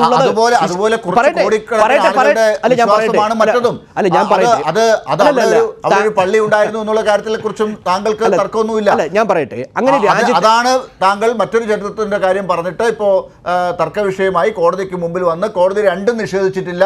അതുകൊണ്ടാണ് രണ്ട് കൂട്ടർക്കും അവർക്ക് വേണ്ട വിശ്വാസ സ്ഥാപനങ്ങൾ അവിടെ തുടങ്ങാനുള്ള, അവിടെ നിർമ്മിക്കാനുള്ള അവകാശം കോടതി കൊടുത്തത്. അതല്ലാതെ ഇത് ഒരാൾക്ക് മാത്രമായുള്ള വിധിയല്ല, അത് താങ്കൾ മനസ്സിലാക്കണം. ഒരാൾക്ക് മാത്രമായുള്ള വിധിയല്ല. അയോധ്യയിൽ രാമജന്മഭൂമിയിൽ രാമക്ഷേത്രം നിലനിന്ന് ആർക്കിയോളജിക്കൽ സർവേ ഓഫ് ഡയറക്ടർ നമ്മുടെ മലയാളിയായ ശ്രീ KK മുഹമ്മദിന്റെ സാന്നിധ്യത്തിലാണ് ഈ അവിടെ എവിടെയാണ് ഏത് സ്ഥാനത്താണ് എന്നുള്ളതിനെ കുറിച്ചാണല്ലോ, അവിടെ തന്നെയാണ് ഇത് പണിതത് എന്നുള്ളതിനെ കുറിച്ചുള്ള കാര്യങ്ങളാണല്ലോ ഇപ്പോഴും തർക്കം വരുന്നത്. അല്ല, അതിൽ യാതൊരു തർക്കവുമില്ല. അതിൽ ആർക്കിയോളജിക്കൽ സർവേ ഓഫ് ഇന്ത്യ കൃത്യമായ കണ്ടെത്തലുകൾ നടത്തി സുപ്രീം കോടതിയിൽ രേഖകൾ സമർപ്പിച്ചതിന്റെ അടിസ്ഥാനത്തിൽ കോടതിയിൽ നിന്ന് കൃത്യമായ വിധിയുണ്ടായതുകൊണ്ടാണ് ആ ഭാഗം ക്ഷേത്രം നിർമ്മിക്കാൻ വേണ്ടി സമിതിക്ക് വിട്ടു നൽകിയത്. ഇത് സുപ്രീം കോടതിയുടെ തീരുമാനമാണ്, അല്ലാതെ BJPയുടെയോ കോൺഗ്രസിന്റെയോ CPMന്റെയോ തീരുമാനമല്ല. ആ സമിതി തങ്ങൾക്ക് ഉത്തരവ് അനുകൂലമായി ലഭിച്ച ഉടൻ തന്നെ അവിടെ ക്ഷേത്രം പണിയാനുള്ള രാജ്യത്തിന്റെ പ്രധാനമന്ത്രി പങ്കെടുക്കണമെന്നും ഉത്തർപ്രദേശിന്റെ മുഖ്യമന്ത്രി പങ്കെടുക്കണമെന്നും അത് അങ്ങനെ ഒരു വലിയ വിഷയമായി വലിയൊരു ചടങ്ങായി മാറ്റിക്കൊണ്ട് ഇത്തരത്തിൽ അവതരിപ്പിക്കണമെന്നുള്ളതും സുപ്രീം കോടതി പറഞ്ഞിട്ടാണോ? അല്ല, താങ്കൾ എന്നെ പറഞ്ഞു പൂർത്തിയാക്കാൻ അനുമതി വേണം. അങ്ങനെ അവർക്ക് വിധി ലഭ്യമായ ഉടൻ തന്നെ അവർ ഈ ക്ഷേത്രത്തിന് വേണ്ട നിർമ്മാണങ്ങൾ ആരംഭിച്ചു. ആ ക്ഷേത്രം നൂറ്റാണ്ടുകളുടെ ചരിത്ര പാരമ്പര്യമുള്ളതുകൊണ്ട് എത്രയും പെട്ടെന്ന് തന്നെ ക്ഷേത്ര നിർമ്മാണം പൂർത്തിയാക്കണമെന്ന് ആഗ്രഹമുണ്ട്. അത് നൂറ്റാണ്ടുകളുടെ ആഗ്രഹമാണ്. 500 വർഷത്തെ പഴക്കമുണ്ട് ഈ വിഷയത്തെ സംബന്ധിച്ചോളം. അവർ പൂർത്തിയാക്കുമ്പോൾ താങ്കളുടെ ചോദ്യത്തിലേക്കാണ് വരുന്നത്. ഞാൻ തർക്കിക്കാനില്ല. താങ്കൾ ചോദിച്ച ചോദ്യത്തിലേക്കാണ് ഞാൻ വരുന്നത്. പറയട്ടെ, ഞാൻ പറഞ്ഞതിന് ശേഷം അടുത്ത് ചോദിക്കാം. എന്റെ ഒരു ചോദ്യം അവതരിപ്പിച്ചോട്ടെ. താങ്കൾക്ക് പറയാനുള്ളത് എന്താണെന്ന് എനിക്കറിയാം. അപ്പോൾ എൻ്റെ ഒരു ചോദ്യം കൂടി താങ്കൾ പറയുന്ന പോലെ ജനങ്ങൾ മനസ്സിലാക്കേണ്ട ഒരു ചോദ്യമാണ്. അതായത് നിങ്ങൾക്ക് വേണ്ടത് ഇവിടെ ഇപ്പോൾ ഒരു പക്ഷത്തിന് വേണ്ടി ഉണ്ടാക്കുന്ന ഈ ക്ഷേത്രത്തിന് വേണ്ടിയുള്ള ചടങ്ങ് ഇവിടെ നടക്കാൻ പോകുന്നത് ഞങ്ങൾ പറഞ്ഞതുപോലെ 2024 ഇതാ നടക്കാൻ പോകുന്നു എന്ന് അവതരിപ്പിച്ചുകൊണ്ട് അതിൻ്റെ മുമ്പിൽ പോയി നരേന്ദ്രമോദി നിൽക്കുന്നു, അതിനെ യോഗി ആദിത്യനാഥും കൂട്ടരുമൊക്കെ അതിനെ ഇങ്ങനെ പ്രോത്സാഹിപ്പിക്കുന്നു. ഇതാണ് നിങ്ങൾക്ക് വേണ്ട ചിത്രം. പക്ഷെ അപ്പോഴും ഈ തർക്കത്തിൽ ഒരു ഭാഗത്ത് നിൽക്കുന്ന ഈ രാജ്യത്തെ മറ്റ് വിശ്വാസങ്ങളിൽ പെടുന്ന ആളുകളൊക്കെ ഉണ്ട്. അവർക്ക് ഇത് ഏത് തരത്തിലാണ് അവരെ ബാധിക്കുന്നത് എന്നുള്ളതിനെക്കുറിച്ച് നിങ്ങൾ ബോധവാന്മാരല്ലേ? അത് എന്തുകൊണ്ടാണ് നിങ്ങൾ ചിന്തിക്കാത്തത്? ഇത് ഒരു പക്ഷം മാത്രമേ നിങ്ങളുടെ മനസ്സിലുള്ളൂ. അല്ല, അയോധ്യ നിലനിൽക്കുന്നത് ഈ രാജ്യത്താണ്, ഉത്തർപ്രദേശ് സംസ്ഥാനത്തിലാണ്. അവിടെ ചരിത്രപരമായ ഒരു ചടങ്ങ് നടക്കുമ്പോൾ രാജ്യത്തിൻ്റെ പ്രധാനമന്ത്രി ഉണ്ടാകും, ആ സംസ്ഥാനത്തിൻ്റെ മുഖ്യമന്ത്രിമാരുണ്ടാകും, മറ്റ് സംസ്ഥാനങ്ങളിലേക്ക് പല നേതാക്കന്മാരെയും ആ സമിതി ക്ഷണിച്ചിട്ടുണ്ട്. അല്ലാതെ അയോധ്യയിലെ ചടങ്ങിലേക്ക് പാകിസ്ഥാനിലെ പ്രധാനമന്ത്രിയെയും അവിടുത്തെ ഏതെങ്കിലും സ്റ്റേറ്റിൻ്റെ മുഖ്യമന്ത്രിയെ ക്ഷണിക്കാൻ കഴിയില്ലല്ലോ. ഈ രാജ്യത്തിൻ്റെ പ്രധാനമന്ത്രിയെ മുഖ്യമന്ത്രിയെയാണ് അവർ ഈ രാജ്യത്ത് ക്ഷണിച്ചിട്ടുള്ളത്. അവർ അതിൽ പങ്കെടുക്കുകയും ചെയ്യും. അതിൽ കമ്മ്യൂണിസ്റ്റ് പാർട്ടികളടക്കം ഇത്രയ്ക്ക് അസ്വസ്ഥ യാതൊരു അർത്ഥവുമില്ല. 2024 തെരഞ്ഞെടുപ്പുമായി ഇതിന് യാതൊരു ബന്ധവുമില്ല. അവർ പണി പൂർത്തിയാക്കുന്നതനുസരിച്ച് ഉദ്ഘാടന ചടങ്ങുകളെല്ലാം നിശ്ചയിച്ചത് ഈ സമിതിയാണ്. പങ്കെടുക്കും. ഈ പാർലമെന്റ് ഒക്കെ വളരെ വേഗം കിട്ടിയതായിരുന്നു. നിങ്ങൾക്ക് വേണമെങ്കിൽ 2 കൊല്ലം മുമ്പേ ഈ രാമക്ഷേത്രം കെട്ടാമായിരുന്നു. 2024 വരെ താമസിപ്പിച്ചത് എന്തിനാണെന്നാണ് എനിക്കിപ്പോൾ താങ്കളുടെ സമിതിയോട് ചോദിക്കേണ്ടതാണ്. ശരി, ഞാൻ ആ സമിതിയോട് ചോദിക്കാം. താങ്കളിലേക്ക് തിരിച്ചു വരാം. ഡോക്ടർ ശിവദാസൻ, അപ്പോൾ ഈ രാഷ്ട്രീയം ഇതാണ് BJP ഉദ്ദേശിക്കുന്നത്. ഈ പറഞ്ഞ കാര്യം 2024 തെരഞ്ഞെടുപ്പിലേക്ക് പോകുന്നതിന് മുൻപ് ഈ ചർച്ചയാണ് അവർക്ക് ഇവിടെ വേണ്ടത്. ഇവിടെ ഒരു പ്രതിഷ്ഠാ ചടങ്ങ് മാത്രമല്ല, ആ പ്രതിഷ്ഠാ ചടങ്ങിന് മുമ്പിലേക്ക് വരുമ്പോൾ രാജ്യത്തെ ഒരു വിഭാഗത്തോട്, ബഹുഭൂരിപക്ഷം വരുന്ന ഒരു വിഭാഗത്തോട് BJP പറയുകയാണ്, ഞങ്ങളാണ് ഈ ക്ഷേത്രം നിർമ്മിച്ചത്, അതിന് ഞങ്ങളുടെ പ്രധാനമന്ത്രി നരേന്ദ്രമോദിയാണ് ഇതെല്ലാം ചെയ്തത്. ഇതൊരു രാഷ്ട്രീയ വിഷയമാക്കി കൊണ്ടുവരൽ തന്നെയാണ് അവരുടെ ഉദ്ദേശം. അത് കോൺഗ്രസ് പോലൊരു പാർട്ടി മനസ്സിലാക്കുന്നുണ്ടോ? അവർക്ക് മധ്യപ്രദേശിലും രാജസ്ഥാനിലും ഒക്കെ പറ്റിയ അബദ്ധം 2024 സംഭവിക്കാൻ പോകുന്നതിൻ്റെ തെളിവാണോ ഇപ്പോൾ നമ്മൾ സേനാപതി വേണുവിൽ നിന്നൊക്കെ കേട്ടത്? താങ്കൾക്ക് എന്ത് തോന്നുന്നു? ഇതിൽ കോൺഗ്രസ് പരിപാടി പങ്കെടുക്കണോ വേണ്ടിയോ എന്നുള്ളത് കോൺഗ്രസ് തീരുമാനിക്കേണ്ടതാണ്. ഞങ്ങൾ അവരെ ഉപദേശിക്കാനുമില്ല, പറയാനുമില്ല. വസ്തുതാപരമായി ശരിയല്ലാത്ത ചില കാര്യങ്ങൾ ഓർമ്മപ്പെടുത്തുക മാത്രമാണ്. അതിലൊന്നെന്താണ്, അയോധ്യയിലെ രാമക്ഷേത്രം നിർമ്മിക്കുന്നതിൻ്റെ വലിയ സംഭാവനകൾ നൽകിയിട്ടുള്ളത് ഞങ്ങളാണെന്ന് കോൺഗ്രസ് നേതാവ് പറഞ്ഞിട്ടില്ല എന്ന് അദ്ദേഹം പറയുന്നത് തെറ്റാണ്. അദ്ദേഹത്തിന് പത്രത്തിൽ വാർത്ത വന്നത് അല്ലെങ്കിൽ TV-യിൽ അതിൻ്റെ വീഡിയോ ക്ലിപ്പിംഗ്സ് ഇതൊക്കെ അദ്ദേഹത്തിന് ലഭ്യമാകും. ഞാൻ ഡേറ്റ് പറഞ്ഞു തരാം. ദിഗ്വിജയ് സിംഗ് ഒക്ടോബർ മാസം 29-ാം തീയതി 2023 തന്നെ നടത്തിയിട്ടുള്ള പ്രസ്താവനയുണ്ട്. അദ്ദേഹം പറഞ്ഞു, അവിടെ BJPയുടെ നേതാവ് ശിവരാജ് ചൗഹാൻ കേവലം 1 ലക്ഷം രൂപ മാത്രമാണ് അവിടെ ക്ഷേത്ര നിർമ്മാണത്തിന് വേണ്ടി കൊടുത്തിട്ടുള്ളത്. എന്നാൽ ഞാൻ 1,11,000 രൂപ 1.11 ലാക്ക് ഞാൻ കൊടുത്തിട്ടുണ്ട് എന്ന് അദ്ദേഹം പറയുകയുണ്ടായി. ഈ ദിഗ്വിജയ് സിംഗിൽ നിന്ന് മാത്രമല്ല, അവിടെയുള്ള കോൺഗ്രസിൻ്റെ പല നേതാക്കന്മാരും അവിടെ പറഞ്ഞിട്ടുണ്ട്. അതിൽ മറ്റൊരാൾ പറഞ്ഞിട്ടുള്ളത്, നിങ്ങളിൽ BJP നേതാക്കളിൽ പലരും കല്ലിൻ്റെ ഇഷ്ടിക കഷ്ണം കൊണ്ടാണ് പോയിട്ടുള്ളത്, പക്ഷേ ഞാൻ വെള്ളി ഇഷ്ടിക കൊടുത്തിട്ടുണ്ട് എന്ന് പറഞ്ഞ ആളെ നമുക്ക് പത്രങ്ങളിലൂടെ കാണാൻ പറ്റിയിട്ടുള്ളത്. അപ്പോൾ കോൺഗ്രസ് നേതാക്കന്മാർ രാമക്ഷേത്രം നിർമ്മിച്ചത് ഞങ്ങളാണ് എന്ന് ക്ലെയിം ചെയ്തുകൊണ്ട് നടത്തിയിട്ടുള്ള നിരവധിയായിട്ടുള്ള പ്രസ്താവനകൾ ഇപ്പോഴും നമ്മുടെ മുമ്പിൽ നിൽക്കുകയാണ്. അതുകൊണ്ട് അതൊരിക്കലും നിഷേധിക്കാൻ പാടില്ല. തെറ്റായ കാര്യങ്ങൾ പറയുന്നത്ര ഉചിതമല്ലാത്ത കാര്യമല്ലേ. രണ്ടാമത്തേത്, നിങ്ങൾക്ക് തൻ്റെ അടുത്തോടുകൂടി പോകുകയോ പോകാതിരിക്കുകയോ എന്ന് നിങ്ങളുടെ നിലപാട് വ്യക്തമാക്കി പറയാൻ പറ്റാത്തതിന് CPIM-നെ കുറ്റപ്പെടുത്തിക്കൊണ്ട് കാര്യമില്ല. CPIM എന്ന് പറയുന്നത് വിശ്വാസികളും അവിശ്വാസികളും വ്യത്യസ്ത മതവിശ്വാസത്തിൽപ്പെട്ടവരും ഒക്കെയുള്ള പാർട്ടിയാണ്. ഞങ്ങൾ ഈ ബാബരി മസ്ജിദ് ഇഷ്യൂവിൽ തുടക്കം മുതൽ തന്നെ എടുത്തിട്ടുള്ള പ്രഖ്യാപിതമായിട്ടുള്ള നിലപാടുണ്ട്. അത് ഈ രാജ്യത്തെ ജനങ്ങൾക്കെല്ലാം അറിയുന്നതാണ്. അതുപോലെ തന്നെ അത് എത്രമാത്രം RSSനെതിരായിട്ടുള്ള BJPക്കെതിരായിട്ടുള്ള നിലപാടുമാണ് എന്നുള്ളത് നമ്മൾ അനുഭവിച്ചറിഞ്ഞിട്ടുള്ളതാണ്. അപ്പോൾ ഇവിടെ RSSൻ്റെ BJPയുടെ പ്രതിനിധിയോട് സംസാരിക്കുക എന്നുള്ളത് വലിയ കാര്യമുള്ളതൊന്നല്ല. കാരണം ബഹുമാനപ്പെട്ട BJP പ്രതിനിധി വിഷ്ണുവിന് എന്തെങ്കിലും കുറവുണ്ട് എന്നുള്ളത് കൊണ്ടല്ല ഞാനങ്ങനെ പറയുന്നത്. പക്ഷേ BJPക്ക് ഒരു നിലപാടെന്താണ്, RSSൻ്റെ നിലപാടെന്താണ്? പള്ളി ഞങ്ങൾ പൊളിക്കും, ഇനിയും ഞങ്ങൾ പൊളിക്കും എന്നുള്ള നിലപാടാണ് അവർക്കുള്ളത്. അതുകൊണ്ട് തന്നെ അവർ വ്യാപകമായ നിലയിൽ അതിനുള്ള ഒരു അന്തരീക്ഷം രൂപപ്പെടുത്തുന്നതിന് വേണ്ടിയുള്ള ശ്രമങ്ങൾ നടത്തുന്നു എന്നുള്ളത് നമ്മൾ വിവിധ കോണുകളിൽ നിന്ന് മനസ്സിലാക്കിക്കൊണ്ടിരിക്കുകയാണ്. പുതിയ പുതിയ മുദ്രാവാക്യങ്ങൾ കേൾക്കുന്നു. രാം കെ നാം എന്ന സിനിമയിൽ അതിൻ്റെ ഒരു ഡോക്യു ഫിക്ഷൻ നമുക്ക് കാണാൻ കഴിഞ്ഞിട്ടുള്ളതാണ്. ബി ജെ പിയുടെ പ്രതിനിധിയോട് RSSൻ്റെ പ്രതിനിധിയോട് ഇക്കാര്യത്തിൽ തർക്കിക്കുന്നു എന്നുള്ളതുകൊണ്ട്, അല്ലെങ്കിൽ നമ്മളെന്തെങ്കിലും വാദപ്രതിവാദങ്ങൾ അങ്ങോട്ട് പറയുന്നു എന്നുള്ളതുകൊണ്ട് അവരതിനകത്ത് അവരുടെ വർഗീയത പ്രചരിപ്പിക്കുക, കമ്മ്യൂണലായി ജനങ്ങളെ ചേരിചിരിപ്പിച്ചുകൊണ്ട് തമ്മിലടിപ്പിച്ച് അതിലൂടെ രാഷ്ട്രീയ നേട്ടം ഉണ്ടാക്കുക എന്നുള്ള ഉദ്ദേശത്തിൽ നിന്ന് അവർ പുറകിലോട്ട് പോകുമെന്ന് വിശ്വസിക്കുന്നത് അബദ്ധമാണ്. അതുകൊണ്ട് ഞാൻ അതിലേക്ക് പോകുന്നില്ല. പക്ഷെ ഞാൻ അദ്ദേഹത്തിന് ഓർമ്മപ്പെടുത്തുന്നതാണ് ശ്രീരാമനെ കുറിച്ച് നമ്മുടെ എഴുത്തച്ഛൻ തന്നെ. സേനാപതി വേണുവിനോട് ഞാൻ ചോദിക്കാൻ ശ്രമിച്ചുകൊണ്ടിരുന്നത് ഒരു കാര്യമാണ്. നമ്മൾ ഇന്ന് കണ്ടൊരു വാർത്തയാണ്. VD സതീശനോട്, കേരളത്തിലെ കാര്യമാണ്, VD സതീശനോട് മാധ്യമപ്രവർത്തകർ ചോദിച്ചു, ഈ പറയുന്ന രാമക്ഷേത്ര പ്രതിഷ്ഠാ ചടങ്ങിലേക്ക് കോൺഗ്രസ്സുകാർ പോകുന്നു എന്ന് പറഞ്ഞതിനെക്കുറിച്ച് താങ്കളുടെ അഭിപ്രായം എന്താണെന്ന് ചോദിച്ചപ്പോൾ അത് അദ്ദേഹം കണ്ടിട്ടില്ല എന്നാണ് പറയുന്നത്. എന്താണ്, നിങ്ങളത് വിശ്വസിക്കുന്നുണ്ടോ ഡോക്ടർ ശിവദാസൻ? അതൊരു, താങ്കൾ നേരത്തെ സേനാപതി വേണു പറഞ്ഞത് ചിലത് ഫാക്ച്വലായി തെറ്റാണെന്ന് പറഞ്ഞതുപോലെ ഇക്കാര്യത്തെക്കുറിച്ചൊരു കമൻറ്റ് CPM നേതാവിൽ നിന്ന് കിട്ടാൻ ആഗ്രഹിക്കുന്നുണ്ട്. അതുകൊണ്ടാണ് ഞാൻ ചോദിച്ചത്. ഇതിൽ മധ്യപ്രദേശിലെ കോൺഗ്രസിൻ്റെ നേതാവ്, സമുന്നതനായ നേതാവ് പറയുന്നത് കേരളത്തിലെ വിശിഷ്യ കണ്ണൂരിലെയും കോഴിക്കോട്ടെയൊന്നും കോൺഗ്രസിൻ്റെ നേതാക്കന്മാർ കേൾക്കില്ല. കേൾക്കാത്തത് എന്താണ്? കോൺഗ്രസ് അങ്ങനെയാണ്. കോൺഗ്രസ് എന്നുള്ളത് ഇന്ന് BJPയുടെ ആശയങ്ങൾ പ്രചരിപ്പിക്കുന്നതിനുള്ള ഒരു പ്ലാറ്റ്ഫോമായിട്ട് പലയിടത്തും മാറിയിട്ടുണ്ട്. എല്ലായിടത്തും ഞാൻ പറയുന്നില്ല, പലയിടത്തും മാറിയിട്ടുണ്ട്. കോൺഗ്രസ് ശരിയായ രീതിയിൽ ഒരു പരിശോധന നടത്തണമെന്നുള്ളത് കോൺഗ്രസിൽ തന്നെ നിൽക്കുന്ന ആളുകൾ പറയുന്ന കാര്യമാണ്. അതിന് ജവഹർലാൽ നെഹ്റു ഉൾപ്പെടെയുള്ള ആളുകളെ ഉദാഹരിച്ചുകൊണ്ട് സംസാരിക്കുകയാണ് ആളുകൾ. ജവഹർലാൽ നെഹ്റു ഒക്കെ ഇന്നലെ എടുത്തിട്ടുള്ള സുവ്യക്തമായ നിലപാടുകളുണ്ട്. നെഹ്റുവിൻ്റെ ഉൾപ്പെടെയുള്ള നിലപാടുകളെ നിങ്ങളൊന്ന് പരിശോധിക്കുക എന്നുള്ളതാണ്. സതീശൻ എന്തുകൊണ്ടാണ് തൻ്റെ ഇടത്തോടുകൂടി കോൺഗ്രസിൻ്റെ നിലപാട് ഇന്നതാണെന്ന് പറയാൻ പറ്റാത്ത ഒളിച്ചോടുകയല്ലേ? അദ്ദേഹത്തിന് പറയാൻ പറ്റില്ല.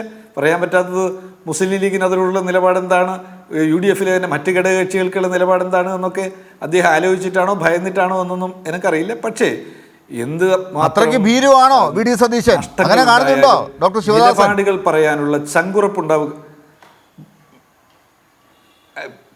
VD സതീശൻ നിലപാട് പറയുന്നില്ല എന്നുള്ളത്, നിലപാട് പറയാത്ത ആളുകൾ ജനങ്ങൾ എന്താണ് വിളിക്കുക എന്നുള്ളത് ഞാൻ പറയേണ്ട കാര്യമില്ലല്ലോ. അത് പക്ഷേ ഈ വേദിയിൽ ഞാൻ അങ്ങനെ അദ്ദേഹത്തെ ഒന്നും പറയാൻ ഉദ്ദേശിക്കുന്നില്ല. പക്ഷേ സതീശൻ നിലപാട് പറയേണ്ട ആളാണ്, ഒളിച്ചോടുകയല്ല, നിലപാട് പറയണം. ഇന്ന നിലപാടാണ്, അത് ഇന്ന കാരണത്താലാണ് എടുത്തതെന്ന് പ്രതിപക്ഷ നേതാവായിട്ടുള്ള കേരളത്തിലെ കോൺഗ്രസിൻ്റെ സമുന്നതനായിട്ടുള്ള ഒരു നേതാവിന് പറയാനുള്ള ബാധ്യതയുണ്ട്. അത് ഇന്നലകളിൽ കോൺഗ്രസ് എടുത്തിട്ടുള്ള നിലപാടുകളിൽ നിന്ന് എന്തെങ്കിലും വ്യത്യാസപ്പെട്ടിട്ടുണ്ടോ എന്നുള്ളതാണ് രണ്ടാമത്തത്. ദിഗ്വിജയ് സിംഗ് ഉൾപ്പെടെ എടുക്കുന്ന, അല്ലെങ്കിൽ കമൽനാഥ് എടുക്കുന്ന, കോൺഗ്രസിലെ പല നേതാക്കന്മാരും എടുത്തുകൊണ്ടിരിക്കുന്ന സമീപനങ്ങളോട് കേരളത്തിലെ കോൺഗ്രസിൻ്റെ നിലപാടെന്താണ് എന്ന് പറയാനും ബാധ്യതയുണ്ട്. അതിൽ ഏറ്റവും പ്രധാനപ്പെട്ട ഉദാഹരണമാണ് RSSൻ്റെ നേതാക്കന്മാരെ സെനറ്റുകളിൽ ഉൾപ്പെടുത്തിയതിൽ തെറ്റില്ല എന്ന നിലപാട് കേരളത്തിലെ KPCCയുടെ പ്രസിഡന്റ് പരസ്യമായി പ്രഖ്യാപിക്കുകയുണ്ടായി. അത് കാണിക്കുന്ന എന്താണ്? RSSൻ്റെ നേതാക്കന്മാരെ ഉൾപ്പെടുത്തി കഴിഞ്ഞു കഴിഞ്ഞാൽ അതിനെ ആരെങ്കിലും ചോദ്യം ചെയ്താൽ അവർക്കൊപ്പമല്ല ഞങ്ങൾ നിൽക്കുക എന്നുള്ള പ്രഖ്യാപനമാണ്. RSSനോട് പറഞ്ഞാൽ, ഇത് പറയുമ്പോൾ വിഷ്ണുവിന് ചിലപ്പോൾ സന്തോഷമാകുന്നുണ്ടാവും. കാരണം കോൺഗ്രസ്സിലെ ഈ ആളുകളൊക്കെ RSSൻ്റെ കൂടി BJPയുടെ കൂടി ഭാഗമായി നിൽക്കുകയാണല്ലോ എന്നുള്ള സന്തോഷം ചിലപ്പോൾ BJPയുടെ പ്രതിനിധിക്ക് അന്യായ വിഷ്ണുവിൽ ചിലപ്പോൾ വന്നേക്കും. അപ്പം കോൺഗ്രസ് നിലവിലെടുത്തുകൊണ്ടിരിക്കുന്ന നിലപാടുകൾ ഇങ്ങനെയാണ്. പിന്നെ മറ്റൊന്നെന്താണ്, പ്രിയപ്പെട്ട BJPയുടെ പ്രതിനിധിയോട് ഞാൻ സൂചിപ്പിക്കുന്ന കാര്യം എന്താണെന്ന് വെച്ചാൽ, ശ്രീരാമനെ ഇങ്ങനെ ഉയർത്തിപ്പിടിച്ചുകൊണ്ട് ജനങ്ങളെ തമ്മിലടിപ്പിക്കുന്നതിനും രാഷ്ട്രീയ നേട്ടത്തിനും വേണ്ടി നിങ്ങൾ മുമ്പോട്ട് പോകുമ്പോൾ ഒരു ചെറിയ കാര്യം നിങ്ങൾ മറന്നു പോകരുത്. അത് എഴുത്തച്ഛൻ ഉൾപ്പെടെ നമ്മളെ പഠിപ്പിച്ചിട്ടുള്ള കാര്യമാണ്. എന്താ എഴുത്തച്ഛൻ നമ്മളോട് പറഞ്ഞത്? ജന്മനാശാദികളില്ലാത്ത ഒരു വസ്തു പരബ്രഹ്മമേ ശ്രീരാമൻ എന്നറിയുക എന്നാണ് നമ്മളോട് പറഞ്ഞത്. ജനനവും നാശവും ഒന്നുമില്ലാത്ത ആളാണ് പരബ്രഹ്മമീ ശ്രീരാമനെന്ന് എഴുത്തച്ഛൻ നമ്മുടെ രാമായണത്തിലൂടെ, എഴുത്തച്ഛൻ്റെ രാമായണത്തിലൂടെ നമ്മൾ പഠിപ്പിക്കുകയുണ്ടായി. അപ്പോൾ ജന്മവും നാശവും ഒന്നുമില്ലാത്ത പരബ്രഹ്മമെന്ന് എഴുത്തച്ഛൻ പാടിയിട്ടുള്ള, പലരും പറഞ്ഞിട്ടുള്ള ആ ശ്രീരാമനെ എന്ന ആളുകളുടെ വിശ്വാസത്തിൻ്റെ മഹാഗോപുരത്തെ പിടിച്ചുകൊണ്ട് രാഷ്ട്രീയ നേട്ടത്തിന് വേണ്ടി ശ്രമിക്കരുത് എന്നുള്ളതാണ്. ഞാൻ ഫിലിപ്പീൻസ് പോയപ്പോൾ മലിനയിലെ ആളുകൾ പറയുണ്ടായി, അവിടെ തലസ്ഥാനത്തിനടുത്ത് ഏറെയൊന്നും ദൂരെയല്ലാത്ത സ്ഥലത്താണ് ശ്രീരാമൻ ജനിച്ചതെന്ന് പറയുണ്ടായി. തായ്വാനിലെ ജനങ്ങളിൽ പലരും വിശ്വസിക്കുന്ന, അവരുടെ പല ഗ്രാമങ്ങളെയും കുറിച്ച് രാമായണവുമായി ബന്ധപ്പെട്ട കഥകളും രാമവിശ്വാസവും ഒക്കെ അവിടെ നിൽക്കുകയാണ്. അവർ പറയുന്നത് അവിടെയാണ് ജനിച്ചിട്ടുള്ളത് എന്നുള്ളതാണ്. ശ്രീലങ്കയിലെത്തുമ്പോൾ നിങ്ങൾക്ക് സമാനമായിട്ടുള്ള കഥകൾ അവിടെയും കേൾക്കാൻ പറ്റും. അപ്പോൾ നമ്മളിതിൽ നിന്ന് ചില പാഠങ്ങൾ പഠിക്കാനുണ്ട്. സർവലൗകികതയുടെ, വിശ്വമാനവികതയുടെ മഹാബിംബങ്ങളെ എവിടെയെങ്കിലും കൊണ്ട് തളച്ചു കെട്ടിയിട്ട് ആ മഹാബിംബങ്ങളെ ചെറുതാക്കരുത് എന്നാണ് എഴുത്തച്ഛൻ്റെ ദാർശനികമായ കാഴ്ചപ്പാട് നമ്മളെ ഓർമ്മപ്പെടുത്തുന്നത് എന്നുള്ളതാണ്. എഴുത്തച്ഛൻ കേരളത്തിൻ്റെ മലയാള ഭാഷയ്ക്ക് നൽകിയിട്ടുള്ള സംഭാവനകൾ പോലെ തന്നെ എഴുത്തച്ഛൻ വിശ്വാസവുമായി രാമനോടുള്ള ജനങ്ങളുടെ കാഴ്ചപ്പാടുമായൊക്കെ ബന്ധപ്പെട്ട് എഴുതിയിട്ടുള്ള കാര്യങ്ങൾ കൂടി നമ്മൾ നോക്കുന്നതും നല്ലതായിരിക്കും എന്നുള്ളത് കൂട്ടിച്ചേർക്കുകയാണ്. ഞാൻ തിരിച്ചു വരാം ഡോക്ടർ ശിവദാസൻ. ശ്രീ സേനാപതി വേണു, ഇപ്പൊ ഏറ്റവും പ്രധാനമായി ഡോക്ടർ ശിവദാസൻ ഇവിടെ ചൂണ്ടിക്കാട്ടിയ കാര്യങ്ങളിൽ ഈ ദിഗ്വിജയ് സിംഗ് ശിവരാജ് സിംഗ് ചൗഹാനോട് മത്സരിച്ച് ഏതാണ്ട് 11,000 രൂപ കൂടുതൽ ഈ അയോധ്യയിലേക്ക് വേണ്ടി കൊടുത്തു എന്നുള്ളത് വാർത്തയിൽ വന്നിട്ടുണ്ട്. അതെങ്ങനെ തള്ളിക്കളയാൻ പറ്റും? ലാലെ, അയോധ്യയിലെ ക്ഷേത്ര നിർമ്മാണം എന്ന് പറയുന്നത് അവിടുത്തെ ക്ഷേത്ര പ്രതിഭാൻ ട്രസ്റ്റ് എന്ന് പറയുന്ന അവരാണ് ക്ഷേത്രം നിർമ്മിക്കുന്നത്. അത് BJPയോ RSSോ വിശ്വ ഹിന്ദു പരിഷത്തോ അല്ല അവിടെ ക്ഷേത്രം നിർമ്മിക്കുന്നത്. ആ ക്ഷേത്ര നിർമ്മാണത്തിന് ആധാരമായ കാരണം ഇവിടെ ആദ്യം സൂചിപ്പിച്ചതുപോലെ സുപ്രീം കോടതിയുടെ ഭരണഘടനാ ബെഞ്ചാണ്. ആ ഭരണഘടനാ ബെഞ്ചിന്റെ നിർദ്ദേശപ്രകാരം അല്ലെങ്കിൽ ഉത്തരവ് പ്രകാരമാണ് ക്ഷേത്രം അങ്ങനെ അതിനെ ചുരുക്കി കാണരുത്. ദയവായി ഞാൻ ഒരു കാര്യം ചോദിക്കുമ്പോൾ അതിന്റെ ഗൗരവം വിട്ട് പറയുന്ന ഒരാളല്ല ശ്രീ സേനാപതി വേണു എന്ന് എനിക്കറിയാം. ഈ വിഷയം മധ്യപ്രദേശിലും രാജസ്ഥാനിലും ഛത്തീസ്ഗഡിലുമൊക്കെ എങ്ങനെയാണ് രാഷ്ട്രീയമായി തെരഞ്ഞെടുപ്പ് കാലത്ത് അവതരിപ്പിക്കപ്പെട്ടത് എന്നതാണ് നമ്മുടെ ചർച്ച. അവിടെ ഈ ദിഗ്വിജയ് സിംഗ് എന്ന് പറയുന്നത് സാധാരണ ഒരു വിശ്വാസിയല്ല. ദിഗ്വിജയ് സിംഗ് എന്ന് പറയുന്നത് മധ്യപ്രദേശിന്റെ മുൻ മുഖ്യമന്ത്രിയാണ്. എത്ര തവണ എന്നുള്ളത് ഞാൻ പറഞ്ഞു തരണോ? അദ്ദേഹം അവിടെ 1,11,000 രൂപ കൊടുത്തു എന്നൊക്കെ പറഞ്ഞാല് അതൊരു ശിവരാജ് സിംഗ് ചൗഹാനേക്കാൾ ഞാനാണ് കൂടുതൽ കൊടുത്തത് എന്ന് കോൺഗ്രസ് അവിടെ ചൂണ്ടിക്കാട്ടുന്നുണ്ടെങ്കിൽ അത് രാഷ്ട്രീയമായി എങ്ങനെയാണ് ഉപയോഗിക്കപ്പെടുക എന്നുള്ളത് നമുക്കറിയില്ലേ. അങ്ങനെ ഉപയോഗിച്ച ഒരു പാർട്ടിയാണോ കോൺഗ്രസ്? എന്നിട്ടാണോ ഇപ്പോൾ ഈ രാമക്ഷേത്ര പ്രതിഷ്ഠാ ചടങ്ങിലേക്ക് വിളിക്കുന്ന കാര്യത്തിൽ നിങ്ങളിങ്ങനെ കേരളത്തിലൊന്നും ഡൽഹിയിലിരുന്ന് വേറൊന്നും ഒക്കെ പറഞ്ഞുകൊണ്ടിരിക്കുന്നത്? ജനങ്ങളത് വിശ്വസിക്കുമോ? ഞാൻ പറഞ്ഞത് ഇപ്പൊ മധ്യപ്രദേശിൽ ഇപ്പൊ കോൺഗ്രസിന്റെ നേതാവ് ദിഗ്വിജയ് സിംഗ് പണം കൊടുത്തോ എന്ന് എതിർക്കാനായി അവിടെ CPMന്റെ സംസ്ഥാന സെക്രട്ടറിക്ക് അഭിപ്രായമൊന്നുമില്ല. അവരാരും ഒന്നും പറഞ്ഞ് നമ്മൾ കേട്ടിട്ടില്ല. അവര് അങ്ങനെ ഒരു സംഭവം ഉണ്ടെങ്കിൽ അവരുടെ ഒരു അഭിപ്രായം കൂടെ നമുക്ക് കേൾക്കാനായിട്ടുണ്ടായിരുന്നു. ഏതായാലും ദിഗ്വിജയ് സിംഗ് ഇങ്ങനെ പണം കൂടുതൽ കൊടുത്തതായിട്ടുള്ള വാർത്ത ഞാനത് കണ്ടില്ല. അത് ആ വാർത്ത കാണിച്ചു തന്നു കഴിഞ്ഞാൽ തീർച്ചയായിട്ടും ശരി. ഞാൻ താങ്കൾക്ക് വേറൊരു വാർത്ത പറഞ്ഞുതരാം. VD സതീശന്റെ കാര്യത്തിലുള്ള ഒരു വാർത്തയാണല്ലോ നമ്മൾ രണ്ടാമതെടുത്തത്. VD സതീശനോട് ചോദിച്ചപ്പോൾ ഇപ്പോൾ ഇവിടെ ശിവദാസൻ ആ വാർത്ത എടുത്ത് കാണിക്കുന്നുണ്ട് കേട്ടോ. ശിവദാസൻ അത് എനിക്ക് ഒന്ന് ഗൂഗിൾ ചെയ്തിട്ട് ആ വാർത്ത എടുത്ത് കാണിക്കുന്നുണ്ട്. ശിവദാസൻ പറയൂ. ഒറ്റ മിനിറ്റ് അത് നമുക്ക് ക്ലാരിറ്റി വരുത്താം. Sivadasan.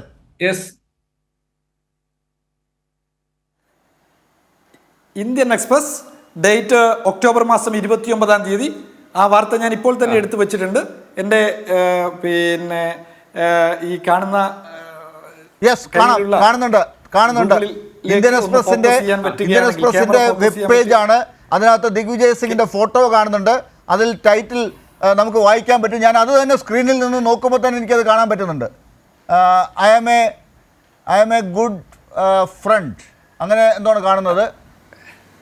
I am a good Hindu I am a good Hindu gave ₹1.11 lakh for Ram Mandir construction. Congress Digvijay Singh, ഇതാണ് ടൈറ്റിൽ.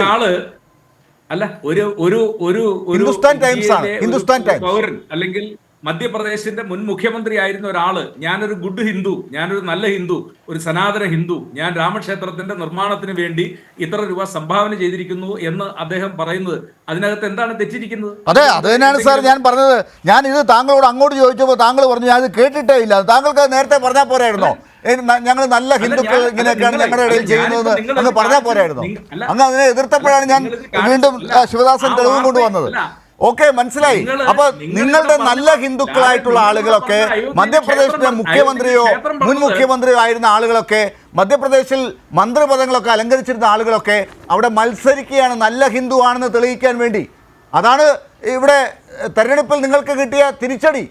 അത് മനസ്സിലാക്കണം. എന്നിട്ടാണ് നിങ്ങളിപ്പോ രാമക്ഷേത്ര പ്രതിഷ്ഠാ ചടങ്ങിൽ നിങ്ങളിപ്പോ ഞങ്ങളുടെ തിരിച്ചടിയെ കുറിച്ചൊന്നും നിങ്ങൾ ഉത്കണ്ഠപ്പെടേണ്ട. ഞങ്ങൾക്ക് തിരിച്ചടി കിട്ടുന്നത് നിങ്ങൾക്ക് സന്തോഷമുള്ള കാര്യമാണ്. അങ്ങനെയൊന്നുമല്ല. ഈ രാജ്യത്തെ എല്ലാ രാഷ്ട്രീയ പാർട്ടികളെ കുറിച്ച് പഠിക്കാനുള്ള അവകാശം നമുക്ക് എല്ലാവർക്കും ഉണ്ട്. അത്തരം ചോദ്യങ്ങൾ ചോദിക്കാൻ എല്ലാവർക്കും കോൺഗ്രസ് ഉണ്ട്. പാർട്ടിയെ കുറിച്ച് ചോദിക്കാനുള്ള അവകാശം നമുക്ക് എല്ലാവർക്കും ഉണ്ട്. അതങ്ങനെ ഞങ്ങളുടെ സ്വന്തം കാര്യമാണെന്നൊന്നും ശ്രീ സേനാപതി വേണുവിനോ മറ്റാർക്കെങ്കിലുമോ അങ്ങനെ പറഞ്ഞു ഒഴിയാനൊന്നും പറ്റില്ല. ഇത് ജനങ്ങളുടെ സ്വത്താണ് സാർ. കോൺഗ്രസ് പാർട്ടി ഉൾപ്പെടെ ഞങ്ങൾ ഭരണഘടനാ പ്രകാരം പ്രവർത്തിക്കുന്ന ഒരു രാഷ്ട്രീയ പാർട്ടി ആയതുകൊണ്ട് ഞങ്ങളെ വിമർശിക്കാനുള്ള സ്വാതന്ത്ര്യമൊക്കെ നിങ്ങൾക്കുണ്ട്. ആ സ്വാതന്ത്ര്യത്തെയൊക്കെ ഞങ്ങൾ ഉൾക്കൊള്ളുന്നു. അയോധ്യയിലെ ക്ഷേത്രത്തിന്റെ നിർമ്മാണത്തിന് ഞാൻ 1,11,000 രൂപ കൊടുത്തു, ഞാനൊരു നല്ല ഹിന്ദു ആണ് എന്നൊരാൾ പറഞ്ഞാൽ അതൊരു അപരാധമോ ഇത് എപ്പോഴാണ് സാർ പറയുന്നത്? ഒക്ടോബർ മാസം 29-ാം തീയതി 2023 പറയുമ്പോൾ തെരഞ്ഞെടുപ്പിന്റെ പ്രചരണം നടക്കുന്ന ഘട്ടത്തിൽ ഇതാണോ അവിടെ ചർച്ച? കോൺഗ്രസ് പാർട്ടിക്ക് ഇങ്ങനെ ചളിപ്പില്ല ഈ കാര്യത്തെ കുറിച്ച് പറയാൻ. ഈ കാര്യത്തെ കുറിച്ച് പറയാൻ നിങ്ങൾക്ക് നാണക്കേടില്ലേ? നിങ്ങൾ കേരളത്തിലാണെങ്കിൽ ഇങ്ങനെ പറയോ? അങ്ങനെയാണെങ്കിൽ ഈ കാര്യം നിങ്ങൾ കേരളത്തിൽ തുറന്നു പറയണം. നിങ്ങളുടെ നേതാക്കൾ ഇങ്ങനെയൊക്കെയാണ് തെരഞ്ഞെടുപ്പിൽ മധ്യപ്രദേശിൽ പറഞ്ഞത് എന്നുള്ളത് നിങ്ങൾ കേരളത്തിൽ പറയണം. വിഷയം എന്താണെന്ന് തീരുമാനിച്ചിട്ട് CPM അവിടെ ചർച്ച ചെയ്ത് തെരഞ്ഞെടുപ്പിൽ മത്സരിക്കുന്നേ. ശിവദാസൻ അവിടെ മത്സരിക്കാവല്ലോ, ലാൽ അവിടെ പോയി പ്രചരണം നടത്താവല്ലോ. എന്തെങ്കിലും എന്റെ ജോലി അതല്ല. എന്റെ ജോലി നിങ്ങൾക്ക് വേണ്ടിയുള്ള കാര്യങ്ങൾ പറയലും നിങ്ങൾ എതിർക്കലൊന്നുമല്ല. വേറെ സമയം ഒരുപാട് ചെലവാക്കാനുണ്ട്. ഈ കാര്യമൊന്നുമല്ല. അത് CPM ആണെങ്കിൽ ആലോചിക്കട്ടെ. നിങ്ങളുടെ ഇന്ത്യ മുന്നണിക്കകത്ത് ഇങ്ങനെയാണ് നിങ്ങൾ കാര്യങ്ങളൊക്കെ ചെയ്യുന്നതെങ്കിൽ അത് CPM ആലോചിക്കുന്നതാണെന്നാണ് എന്റെ പക്ഷം. ഞങ്ങൾ കാര്യങ്ങൾ ചെയ്യുന്നത് കൊണ്ടാണല്ലോ ഞങ്ങളുടെ പാർട്ടി ഇപ്പോഴും അവിടെ നിലനിൽക്കുന്നത്. ഞങ്ങൾ BJP-യുമായിട്ട് അവിടെ വേറെ ആരും ഇല്ല നിലനിൽക്കാൻ. നിങ്ങൾക്ക് കഴിഞ്ഞ തവണ കിട്ടിയതിനേക്കാൾ പുറകിലാണ് നിങ്ങളിപ്പോ. അല്ല, ഞങ്ങൾ പുറകിലാണെന്നേ. നിങ്ങൾ എവിടെ എത്തിയോ? അവിടെ ഒന്ന് CPM-നോടാണോ മത്സരിക്കുന്നത്? നിങ്ങൾ മധ്യപ്രദേശിൽ CPM-ഉമായിട്ടാണോ മത്സരിക്കുന്നത്? എന്റെ ചോദ്യം അതല്ല ലാലെ. നിങ്ങളൊരു ദേശീയ പാർട്ടിയാണ്. കോൺഗ്രസിന്റെ നയം അവിടെ തെറ്റാണ്. നിങ്ങൾക്ക് ബദൽ നയവുമായിട്ട് CPM-ന് അവിടെ കടന്നു വരാമല്ലോ, പ്രചരണം നടത്താമല്ലോ. എന്താണ് കുഴപ്പം? ഡോക്ടർ ശിവദാസൻ, നിങ്ങൾ എന്താണ് ഇത്തരം കോൺഗ്രസ് പ്രതികരണങ്ങൾക്കുള്ള മറുപടിയായി കണ്ടുവച്ചിരിക്കുന്നത്? ഡോക്ടർ ശിവദാസൻ എങ്ങനെ? അല്ല, നിങ്ങൾക്ക് ഇപ്പൊ അവിടെ കടന്നു ഡോക്ടർ ശിവദാസനോടാണ് CPIM-ന്റെ മധ്യപ്രദേശിലും രാജസ്ഥാനിലും ഒക്കെയുള്ള തെരഞ്ഞെടുപ്പ് പ്രചരണ പ്രവർത്തനങ്ങളെ കുറിച്ചാണ് ചർച്ച ചെയ്യുന്നതെങ്കിൽ അതിലേക്ക് നമുക്ക് ചർച്ച ചെയ്യാം. അതൊരു പ്രയാസമുള്ള കാര്യമല്ല. ഇപ്പോൾ രാജസ്ഥാനിൽ എടുത്തു കഴിഞ്ഞാൽ ഞങ്ങൾ പരാജയപ്പെട്ടിട്ടുള്ള മണ്ഡലത്തിൽ 2ാം സ്ഥാനത്ത് വന്നിട്ടുള്ള സ്ഥലത്ത് കോൺഗ്രസിന് നേരത്തെ കിട്ടിയിരുന്ന ബൽവാൻ പൂനിയ തോറ്റിട്ടുള്ള മണ്ഡലത്തിൽ 33,000 വോട്ട് കോൺഗ്രസിന് നേരത്തെ കിട്ടിയിരുന്നു. പക്ഷേ ഈ തവണ കോൺഗ്രസിന് 33,000 എന്നുള്ളത് 3,000 വോട്ടായിട്ട് മാറി. അപ്പോൾ ഞങ്ങൾ നേരത്തെ ജയിച്ച സ്ഥലത്ത് BJP-ക്ക് കിട്ടിയ വോട്ടുകൾ 30,000-ലധികം വർദ്ധിക്കുകയും ഞങ്ങൾ 1,000-ലധികം കേൾക്കൂ ഞാൻ പറഞ്ഞോട്ടെ. ഞങ്ങൾ 1000 വോട്ടിന് ഞങ്ങളവിടെ പരാജയപ്പെടുകയും ചെയ്തു. ഞങ്ങൾ അങ്ങനെയൊക്കെ ഓരോ സ്ഥലത്തും ഞങ്ങളുടെ നിലപാട് പറഞ്ഞുകൊണ്ട് പൊരുതുന്നു. ഞങ്ങൾ ഒളിച്ചു വെക്കുന്നില്ല. ഞങ്ങൾ നിലപാടിന്നതാണ്. ഇന്ന കാരണത്താൽ ബാബരി മസ്ജിദ് തകർത്ത സ്ഥലത്ത് പണിയുന്ന രാമക്ഷേത്രത്തിൻ്റെ ഉദ്ഘാടന ചടങ്ങിലേക്ക്, പ്രതിഷ്ഠാ ചടങ്ങിലേക്ക് ഞങ്ങൾ പോകുന്നില്ല. ഈ ചരിത്രമറിയുന്ന കേരളത്തിൻ്റെ, ഇന്ത്യയുടെ ചരിത്രമറിയുന്ന ആളുകൾക്ക് RSS എങ്ങനെയാണ്, BJP എങ്ങനെയാണ് ക്ഷേത്ര നിർമ്മാണത്തെ അവരുടെ തെരഞ്ഞെടുപ്പ് ക്യാമ്പയിന് വേണ്ടി നാളിതുവരെയായി ഉപയോഗപ്പെടുത്തിക്കൊണ്ടിരിക്കുന്നതെന്നും അദ്വാനിയുടെ നേതൃത്വത്തിൽ നടന്നിട്ടുള്ള രഥയാത്രയെ തടയാൻ തൻ്റെ ഇടം കാണിച്ചിട്ടുള്ള ഒരു സർക്കാർ ഇന്ത്യയിൽ ഉണ്ടായിരുന്നുവെന്നും ആ സർക്കാരിൻ്റെ തുടർച്ചയിൽ രാജ്യത്ത് ഉയർന്നു വന്നിട്ടുള്ള വിവിധങ്ങളായിട്ടുള്ള വിഷയങ്ങളോട് മതനിരപേക്ഷത ഉയർത്തിപ്പിടിച്ചുകൊണ്ട് പ്രതികരിച്ചിട്ടുള്ള വലിയൊരു ജനക്കൂട്ടം, എന്നാൽ പിന്നീട് വന്നിട്ടുള്ള കോൺഗ്രസിൻ്റെ നേതൃത്വത്തിലുള്ള സർക്കാർ ബാബരി മസ്ജിദ് തകർക്കുന്ന വേളയിൽ യാതൊരു വിധത്തിലുള്ള ചെറുവിരലും അനക്കാതെ ആ കർഷകരായിട്ട് അവിടെ എത്തിച്ചേർന്നിട്ടുള്ള ആളുകൾക്ക് പിന്തുണ കൊടുത്തിട്ടുണ്ട് എന്ന് വലിയ നിലയിൽ വിമർശിക്കപ്പെട്ടിട്ടുള്ളത് നമുക്കറിയാവുന്ന കാര്യമാണ്. ആ വിമർശനം നിലനിൽക്കുകയാണ്. ബാബരി മസ്ജിദ് തകർത്ത സ്ഥലത്ത് ഇപ്പോൾ പണിയുന്ന രാമക്ഷേത്രത്തിൻ്റെ നിർമ്മാണത്തിൻ്റെ വേള, ആ വേള രാഷ്ട്രീയ ക്യാമ്പയിന് വേണ്ടി BJP ഉപയോഗപ്പെടുത്തുകയാണെന്ന് CPIM ഉയർത്തിയിട്ടുള്ള വിമർശനം, ആ വിമർശനം തെറ്റാണെന്നും ആ വിമർശനം ഉൾക്കൊള്ളാനാവുന്നില്ലെന്നും ഞങ്ങൾ അതിനകത്ത് പങ്കെടുക്കുമെന്നും കോൺഗ്രസ് പോലൊരു രാഷ്ട്രീയ പാർട്ടി പറയുന്നുണ്ടെങ്കിൽ ആ പറയുന്ന കോൺഗ്രസിനെ കുറിച്ചോർത്ത് സഹതപിക്കുകയും ലജ്ജിക്കുകയും അല്ലാതെ മറ്റൊന്നും ചെയ്യാൻ എനിക്കില്ല. അതാണ് കോൺഗ്രസിനോടൊപ്പം ഉള്ളവർ ചോദിക്കുന്ന ചോദ്യവും അതിനുള്ള ഉത്തരമാണ് നമ്മൾ അന്വേഷിച്ചുകൊണ്ടിരിക്കുന്നത്. ഞാൻ വരാം ശ്രീ സേനാപതി വേണു. അപ്പോൾ അഡ്വക്കേറ്റ് BG വിഷ്ണു, എനിക്കൊരു ഇടവേളയിലേക്ക് പോകുന്നതിന് മുമ്പ് താങ്കളിൽ നിന്ന് ഡോക്ടർ ശിവദാസൻ നേരത്തെ പറഞ്ഞ ഒരു പ്രധാനപ്പെട്ട കാര്യമുണ്ട്. നിങ്ങളിത് ഏതെങ്കിലും ഒരു പക്ഷത്തിന് വേണ്ടി മാത്രമാണ് നിൽക്കുന്നത് എന്നുള്ളത് അദ്ദേഹം ഇവിടെ എഴുത്തച്ഛനെ പോലും ഉദ്ധരിച്ചുകൊണ്ട് നേരത്തെ പറഞ്ഞു. ഇവിടെ ഈ പറഞ്ഞ ജന്മനാശാദികൾ എന്താണ് ഈ ഒരു പരബ്രഹ്മത്തെ കുറിച്ച് പറഞ്ഞല്ലോ, ഞാൻ ഈ ജന്മനാശാദികളില്ലാത്ത ജന്മനാശാദികളില്ലാത്തൊരു വസ്തു, അതെ, ഇല്ലാത്തൊരു വസ്തുവാണ് എന്ന് ശ്രീരാമനെ കുറിച്ച് പറഞ്ഞിരിക്കുന്ന ആ കാര്യം, അത് എഴുത്തച്ഛൻ രാമായണം കിളിപ്പാട്ടിൽ പറഞ്ഞിട്ടുള്ള കാര്യമാണ്. ഇതുപോലെ ഓരോ സ്ഥലത്തെയും രാജ്യത്തെയും ഐതിഹ്യങ്ങളും അവിടുത്തെ വിശ്വാസങ്ങളും ഒക്കെ ഇത് പറഞ്ഞു. നിങ്ങൾ ഇത്തരം ഒരു കാര്യത്തിൽ മാത്രം അത് ചരിത്രമാക്കി മാറ്റിക്കൊണ്ട് ഒരു തെരഞ്ഞെടുപ്പിൻ്റെ മുന്നിലേക്ക് കൂടി പോകുമ്പോൾ അത് തെരഞ്ഞെടുപ്പിൽ ഉപയോഗപ്പെടുത്താനല്ലാതെ പിന്നെ മറ്റെന്തിനാണ്? തന്നെ പറഞ്ഞു, അദ്ദേഹം വിവിധ രാജ്യങ്ങളിൽ, അതായത് ഭാരതത്തിൻ്റെ ദക്ഷിണ ഭാഗത്തേക്കുള്ള വിവിധ രാജ്യങ്ങളിലൊക്കെ യാത്ര ചെയ്യുമ്പോൾ അവിടെയുള്ള ജനങ്ങളെല്ലാം തന്നെ ശ്രീരാമനെക്കുറിച്ച് ചിന്തിക്കുകയും പ്രാർത്ഥിക്കുകയും ഒക്കെ ചെയ്യുന്നു. കാരണം നമ്മുടെ രാജ്യമെന്ന് പറയുന്നത് കേവലം നമ്മുടെ ഇപ്പോഴത്തെ ഒരു ഭൂപ്രദേശമായിരുന്നില്ല. ഏതാണ്ട് ഗാന്ധാരം മുതൽ ഇപ്പോഴത്തെ അഫ്ഗാനിസ്ഥാൻ മുതൽ ഏതാണ്ട് തായ്വാൻ വരെയുള്ള വലിയ പ്രദേശങ്ങളിലായി ഈ രാജ്യത്തിൻ്റെ വലിയൊരു നൂറ്റാണ്ടുകളോളം നീണ്ടുകിടന്നു. ചരിത്രപരമായ പല വസ്തുതകൾ കൊണ്ടും നമ്മുടെ രാജ്യം ഇന്ന് വിഭജനത്തിന് ശേഷമൊക്കെ ചുരുങ്ങിപ്പോയിരിക്കുന്നു എന്നുള്ള വസ്തുതാപരമായ യാഥാർത്ഥ്യം തന്നെയാണ്. അതൊന്നും നമ്മൾ നിഷേധിക്കുന്നില്ല. പക്ഷേ അവിടെ പെട്ടെന്ന് പറഞ്ഞ് ചുരുക്കരുത്. അല്ലല്ല, പറയട്ടെ. അല്ല, താങ്കൾക്ക് ബാക്കി പ്രതികൾ സംസാരിക്കുമ്പോൾ കൂടുതൽ സമയവും ഞാൻ സംസാരിക്കുമ്പോൾ താങ്കൾ എന്നെ സംസാരിക്കാതിരിക്കുകയും ചെയ്യുന്നത് ശരി. കാര്യം ഈ ചർച്ചയിൽ പ്രധാനപ്പെട്ട കാര്യങ്ങൾ പറയേണ്ടത് ബിജെപിയുടെ പ്രതിനിധി തന്നെയാണ്. അങ്ങനെ ഈ രാജ്യത്തിന് വലിയ ചരിത്രമുണ്ടെന്നും അത് വലിയ സംസ്കാരമുണ്ടെന്നും ഓരോ പ്രദേശങ്ങളിൽ അദ്ദേഹം ശ്രീരാമനെ ഓരോ രീതിയിൽ ആചരിക്കുകയും ചെയ്യുന്നു എന്നുള്ളത് വലിയ യാഥാർത്ഥ്യം തന്നെയാണ്. അതുകൊണ്ട് തന്നെയാണ് ഈ രാജ്യത്തെയല്ല ഈ ലോകത്തിലെ തന്നെ ജനങ്ങളെല്ലാവരും ആഗ്രഹിക്കുന്നത് അവിടെ ഒരു ക്ഷേത്രം ഉണ്ടാവണം. ആ ക്ഷേത്രത്തിന് വേണ്ട അനുകൂലമായ നടപടികൾ ഈ രാജ്യത്തെ താങ്കൾ ഏത് വസ്തു വെച്ചിട്ടാണ് ഞാൻ മിണ്ടാതിരിക്കണമെന്നും പറയുന്നുണ്ട്. ലോകത്തിലുള്ള ജനങ്ങൾ മുഴുവൻ അവിടെ ഒരു ക്ഷേത്രം ഉണ്ടാകണമെന്ന് വിശ്വസിക്കുന്നു എന്നൊക്കെ താങ്കൾ എന്ത് വെച്ചിട്ടാണ് ആഗ്രഹിക്കുന്നു? ശ്രീരാമനെ വിശ്വസിക്കുന്ന ജനങ്ങൾ മുഴുവൻ അദ്ദേഹം ജനിച്ച അതെ ശ്രീരാമനെ വിശ്വസിക്കുന്ന ജനങ്ങളാണ് ആഗ്രഹിക്കുന്നത്. പക്ഷേ ശ്രീരാമനെ വിശ്വസിക്കുന്ന തായ്വാനുള്ള ജനങ്ങൾ ശിവദാസനോട് പറഞ്ഞത് അങ്ങനെയല്ല. അദ്ദേഹത്തോട് എന്ത് പറഞ്ഞു എന്നുള്ള കാര്യം അദ്ദേഹത്തിന് മാത്രമേ അറിയാവൂ. പക്ഷേ ലോകത്തിലെമ്പാടുമുള്ള ശ്രീരാമന വിശ്വാസികളെല്ലാവരും അവിടെ ഒരു ക്ഷേത്രം ഉണ്ടാകണമെന്ന് ആഗ്രഹിക്കുന്നു.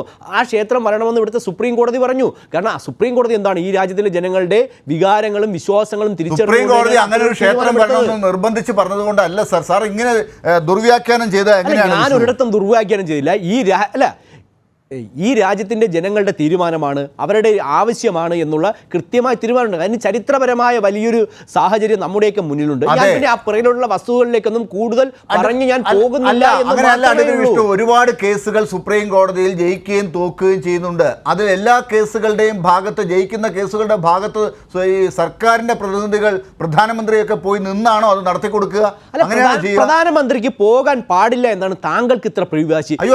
പറയട്ടെ, കോൺഗ്രസിന്റെ പ്രതിനിധികൾ പോകുന്നു. ഇപ്പോൾ കേരളത്തിലെ വി ഡി സതീശന് നിലപാടില്ല എന്നുള്ളത് കാരണം ഓരോ സംസ്ഥാനത്തും ഓരോ ഡെമോഗ്രാഫി അനുസരിച്ച് കോൺഗ്രസിന്റെ നിലപാടുകൾ മാറിക്കൊണ്ടിരിക്കും. കാശിയിലെത്തുമ്പോൾ രാഹുൽ ഗാന്ധി ചന്ദനം പൂശും, കാശ്മീരിലെത്തുമ്പോൾ തൊപ്പി വയ്ക്കും, അടുത്ത് കേരളത്തിൽ വരുമ്പോൾ കരോളിന് പോകും. ഇങ്ങനെ രാഹുൽ ഗാന്ധിയുടെയും കോൺഗ്രസിൻ്റെയൊക്കെ നിലപാടുകൾ ഓരോ സംസ്ഥാനത്തും അവരുടെ ഡെമോഗ്രാഫി അനുസരിച്ച് മാറിക്കൊണ്ടിരിക്കും. കേരളത്തിലെ ഡെമോഗ്രാഫി അനുസരിച്ച് വി ഡി സതീശൻ ഇതൊന്നും കേട്ടില്ല കണ്ടില്ല എന്ന് പറഞ്ഞുകൊണ്ട് വീട്ടിലിരിക്കുന്നത് നിങ്ങളെക്കാൾ കൂടുതൽ നല്ല ഒരു ഭക്തൻ, വിശ്വാസി ദിഗ്വിജയ് സിംഗ് ആണെന്ന് തെളിയിച്ചിട്ടുണ്ട്. ആയിക്കോട്ടെ, അതിനിപ്പോൾ ഞങ്ങൾക്ക് എതിർപ്പൊന്നുമില്ലല്ലോ. ആർക്ക് വേണോ വിശ്വസിക്കാം, അതുമായി ബന്ധപ്പെടാം, അവിടെ എത്താം. ഞങ്ങൾക്ക് യാതൊരു എതിർപ്പും ആരോടുമില്ല. വിശ്വാസമുള്ളവർക്കും അംഗീകരിക്കുന്നവർക്കൊക്കെ ആഗ്രഹിക്കുന്നവർക്ക് അവിടെ എത്താനുള്ള എല്ലാവിധ കാര്യങ്ങളുമുണ്ട്. ഞങ്ങൾ അതിനെ ഒന്നും എതിർക്കുന്നില്ലല്ലോ.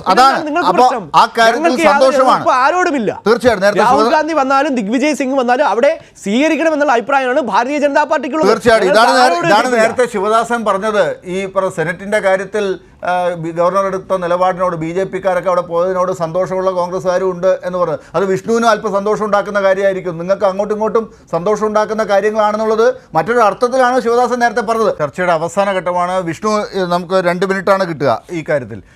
ഇപ്പോൾ ഈ രാമക്ഷേത്രം നിങ്ങൾ പറയുന്നത് പോലെ തെരഞ്ഞെടുപ്പുമായി ബന്ധപ്പെട്ട് നിങ്ങളിതിനെ അവതരിപ്പിക്കാൻ പോകുന്നില്ല എന്ന് ഉള്ളത് പറയുമ്പോൾ അത് രാഷ്ട്രീയ വിഷയമായി വന്നു കഴിഞ്ഞു. നിങ്ങൾ മറ്റു ചില കാര്യങ്ങൾ കൂടി ജനങ്ങളോട് പറഞ്ഞിരിക്കുന്ന കാര്യത്തിൽ ഇപ്പോൾ ഏക സിവിൽ കോഡിൻ്റെ കാര്യങ്ങളുണ്ട്.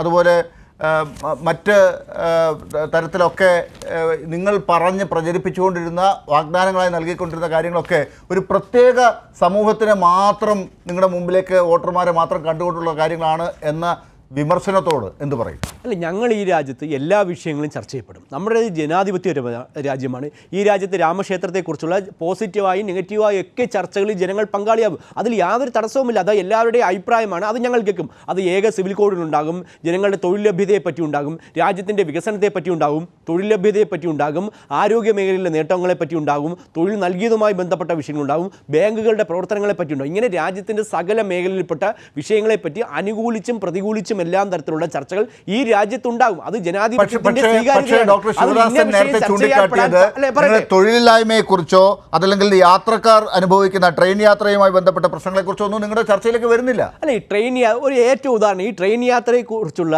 വിഷയങ്ങൾ ഇല്ലാത്തതുകൊണ്ടാണോ ഈ രാജ്യത്ത് പുതിയ പുതിയ ഒരുപാട് ട്രെയിനുകൾ അനുവദിക്കുന്നത്? ജനങ്ങളുടെ യാത്രാ ക്ലേശം മാറ്റിക്കൊണ്ട് അതിവേഗ ട്രെയിനുകൾ അനുവദിക്കുന്നത്. ഈ രാജ്യത്ത് എത്രയോ ട്രെയിനുകൾ വരാൻ പോകുന്നു. പല സ്പെഷ്യൽ ട്രെയിനുകൾ ഇപ്പോൾ ക്യാൻസൽ ചെയ്തതിനെ കുറിച്ച് നേരത്തെ പറഞ്ഞല്ലോ. അല്ല, ഞാൻ പറയട്ടെ, അത് ഒന്നോ രണ്ടോ പ്രത്യേക പരിപാടി രാജ്യത്തിന്റെ വലിയൊരു കേന്ദ്രത്തിൽ നടക്കുമ്പോൾ സ്വാഭാവികമായി ടെക്നിക്കലായിട്ട് ഉണ്ടാകുന്ന ഒരു നടപടി മാത്രമാണ്.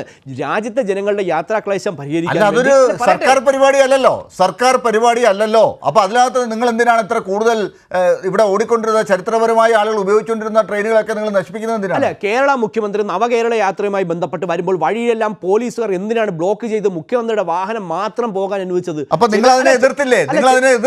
അതെ, അല്ല, ഞാൻ ചോദിച്ചത് ജനങ്ങളുടെ ജീവിതം ദുസ്സഹമാക്കുകയല്ല, അവിടത്തേക്ക് വരുന്ന ജനങ്ങളെ കൂട്ടിക്കൊണ്ടുവരാനുള്ള നല്ലൊരു നടപടി സ്വീകരിക്കുകയാണ് വേണ്ടത്. അല്ലാതെ അവിടെ ആരെയും തടയുന്നില്ല. അയോധ്യയിലേക്ക് കോടിക്കണക്കിന് ജനങ്ങൾ വരുന്നു. ആ ജനങ്ങൾക്ക് സുരക്ഷിതമായി ആ സ്ഥലത്തേക്ക് എത്താനുള്ള സൗകര്യം ചെയ്തു കൊടുക്കേണ്ടത് ജനങ്ങളുടെ, അല്ലാതെ ആരെ അയോധ്യയിലേക്ക് വരുന്നിടത്തുനിന്ന് തടഞ്ഞിട്ടില്ല. ശബരിമലയെ പോലെ ജനങ്ങളുടെ ഭക്തന്മാരെ ബുദ്ധിമുട്ടിക്കുന്ന നിലപാടുകൾ അല്ല സർക്കാർ സ്വീകരിക്കുന്നത്. അവിടെ എത്തുന്നവർക്ക് സുരക്ഷിതമായി കൃത്യമായി എത്താനുള്ള സൗകര്യങ്ങൾ ചെയ്തു കൊടുക്കുകയാണ് ചെയ്യുന്നത്. അപ്പോൾ അതുമായി ബന്ധപ്പെട്ട മാറ്റങ്ങൾ മാത്രമേ അവിടെ ഉള്ളൂ. ശരി.